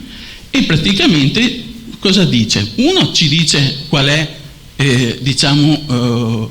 quali sono le aree che andremo a visitare, e poi ci dice quali sono i mestieri che svolge la cooperativa. Ecco Luigi, se posso chiederti di arrivare a una conclusione. Comunque, scusami. Questi mestieri praticamente hanno consentito a noi stessi di scoprire l'importanza di quella che è l'attività del pescatore e del pescatore. Il pescatore stesso ha scoperto l'importanza, cioè portando il visitatore a svolgere le sue visite, ha scoperto molte cose, tra cui, ad esempio, faccio per dire, come trattare il prodotto. All'inizio, ad esempio, quando arrivava il visitatore, magari il pescatore si metteva con la sigaretta, dopo ha capito forse non è bene che fumi la sigaretta mentre tratto il prodotto alimentare e via dicendo, insomma. E quindi sono cambiate molte cose, e questo l'abbiamo capito lavorando assieme a delle persone, cioè che non siamo noi, diciamo. Ci sono anche grosse difficoltà per svolgere questo tipo di attività, perché ci sono dei limiti. Noi, ad esempio, adesso, prima avevamo questa struttura che era sostanzialmente una officina, non serviva più, l'abbiamo trasformata in un punto, diciamo, di ritrovo, dove il visitatore viene, un info point, noi gli spieghiamo quali sono le caratteristiche e cose della nostra cooperativa, e in secondo punto, quando torniamo indietro, l'obiettivo è quello di dargli anche da mangiare il prodotto, perché una delle principali cose che chiede il visitatore quando viene a fare un'attività di pescaturismo è poi degustare il prodotto. Fino ad oggi questo non è possibile farlo in barca. In Laguna di Venezia non era possibile farlo neanche nei casoni perché non sono strutture regolari e via dicendo. Era difficile che ciascun pescatore si organizzasse nel creare questa cosa qua. Abbiamo come cooperativa deciso di fare questa cosa tutti assieme. Io credo che questo sia una delle cose importanti che potrebbero essere fatte anche qua. E quali sono le criticità del pescaturismo? Lo dico subito. Uno, il fatto che ci voglia una formazione obbligatoria, cioè senza questo uno non può fare l'attività. Quindi questo qua limita l'accesso dei pescatori. Il numero massimo dei visitatori, cioè noi andiamo in concorrenza con quelle che sono le attività che vengono fatte dai Gran Turismo e delle altre attività, perché noi possiamo portare al massimo 10-12 persone, loro portano 50-60 persone, quindi noi dobbiamo chiedere un costo più elevato rispetto a quello che chiedono sostanzialmente uno che porta con un lancione 50 persone. Problema principale, l'uso dei motori fuori bordo, cioè il fatto che quando uno svolge un'attività di pescaturismo e di turismo in Laguna di Venezia dovrebbe svolgerla praticamente con un motore massimo di 20 cavalli. Quindi se io ho sulla mia barca installato un motore di 50 cavalli, 60 cavalli, devo togliere il motore e reinstallare l'altro per svolgere l'attività. Naturalmente questo, comprendete, è una limitazione enorme. E poi l'attività di rendicontazione annuale burocratica. Vi ringrazio, ho detto tutto, so che sono uscito dai limiti, però va bene così. Non sei assolutamente uscito dai limiti e che i tempi, ahimè, sono stretti per tutti, come avete avuto modo di capire. Ci avviamo alle conclusioni con l'intervento del dottor Giuseppe Cherubini della Regione Veneto prima e appunto infine a conclusione in sintesi dell'assessore Corazzari. Prego. Sì. Buongiorno a tutti, in realtà non vi porto via tempo, se era possibile solo la prima diapositiva, visto l'ora. Sono giornate, quella di ieri, quella di oggi e sono sicuro anche le prossime due, molto impegnative e anche faticose, ma almeno per quanto mi riguarda, ma credo tutti, stiamo apprendendo delle lezioni molto molto importanti. In particolare oggi l'aver messo insieme e a sistema un confronto sia con gli aspetti teorici sia con gli aspetti pratici della sostenibilità, ecco magari la prossima se si può stiamo fissi là, eccolo qui, della sostenibilità economica, sociale e ambientale, secondo me è stato, almeno per me è stato molto importante e ho capito molte cose. Questo diagramma e questi tre cerchi che ormai conosciamo bene, abbiamo imparato a conoscere bene, ma oggi l'abbiamo capiti ancora di più e almeno per quanto mi riguarda ho capito che le imprese di pesca e acquacultura, più che altro tipo di imprese, questo diagramma lo vivono direttamente, immediatamente. Quando io in queste settimane, in questi mesi vi ho sentito parlare purtroppo di tempesta Vaia, di acqua granda 2019, di specie aliene, di noce di mare, di alta pressione e siccità, di alte temperature. E qui abbiamo già capito quello che diceva Libralato, voi lo capite subito, che quello che diceva Libralato, che è vero che voi in qualche modo influenzate l'ambiente, ma molto di più l'ambiente influenza voi e influenza le imprese, quindi più che altro tipo di impresa, non so, mi viene in mente un'impresa che produce cuscini o altre cose, voi direttamente siete in connessione con l'ambiente, quindi la frase che siete i principali custodi del mare non è retorica o una frase, è vero, nel senso che vi rendete conto direttamente che la salute delle vostre imprese dipende dalla salute del mare e dalla sua produttività. Mi ha colpito molto quello che ha detto Libralato rispetto al fatto che la produttività del mare non è solo dovuta allo sforzo di pesca, cosa che è un luogo comune di solito, pesco meno e ciò di più. Non è detto, ci ha detto che la capacità portante varia e che quindi eventuali crisi ambientali si riflettono, cosa per voi ovvia, sulla vostra produzione, ma ripeto, ovvia per voi ma non all'esterno, quindi è bene comunicarlo. E quindi il fatto che ambiente e economia siano in direzione biunivoca per voi è assolutamente assolutamente molto chiaro. Non lo vedo più il professor Finotto, anche mi ha colpito per tutto, anche lui, l'inquadramento complessivo e l'idea che senza gli aspetti economici e la salvaguardia economica delle imprese non si tutela neanche l'ambiente e che bisogna imparare, visto che viviamo tempi, perché il cambiamento climatico ormai, voglio dire, è evidente, a essere resistenti e resilienti, quindi a attuare comportamenti che non solo, cioè non vengono attuati perché difendono l'ambiente, ma perché mettono in sicurezza e rendono più resistenti le imprese. Ancora una volta l'aspetto biunivoco. È ovvio che non sono i pescatori i responsabili del cambiamento climatico a livello globale, però con le politiche che possono mettere in atto i pescatori possono anche contribuire a ridurre e a essere più resistenti. L'esempio, che non è proprio strettamente ambientale, ma è quello del caro carburanti, è un altro esempio che vi tocca direttamente. Il fatto di riuscire eventualmente ad avere motori più efficienti e a risparmiare sul carburante, date un contributo a livello globale alla riduzione di emissioni di CO2, ma anche siete più resistenti perché riducete i costi da un punto di vista economico di equilibrio dell'impresa. Quindi per me tutto ciò è stato illuminante, senza poi parlare di tutti gli esempi concreti che abbiamo visto di come il consumo del pesce, la produzione del pesce, sia della pesca e dell'acquacultura, l'allevamento di molluschi che cattura la CO2, siano tutti elementi anche qui virtuosi e di punti di forza. Quindi purtroppo dovete imparare a navigare, tutti noi dobbiamo farlo, ma voi che siete in prima linea ancora di più in questo mondo sempre più difficile, e prepararsi a essere resistenti, resilienti, e facendo questo è anche, come dire, a essere più leggeri e avere un'impronta minore sull'ambiente, a tutto vantaggio poi direttamente vostro delle imprese. Quindi io veramente ringrazio tutti i relatori di oggi e anche di ieri e credo che appunto questi Stati Generali della Pesca ci lasciano molto materiale su cui lavorare nelle prossime settimane. Grazie, do la parola all'assessore. Bene, grazie dottor Cherubini. Parole per le conclusioni all'assessore Corazzari. Assessore, abbiamo assistito a una giornata altamente didattica, formativa, dove le sinergie, come dire, che si possono sviluppare tra categorie, tra operatori, tra università, tra distretti, tra consorzi sono veramente oltre a quanto si può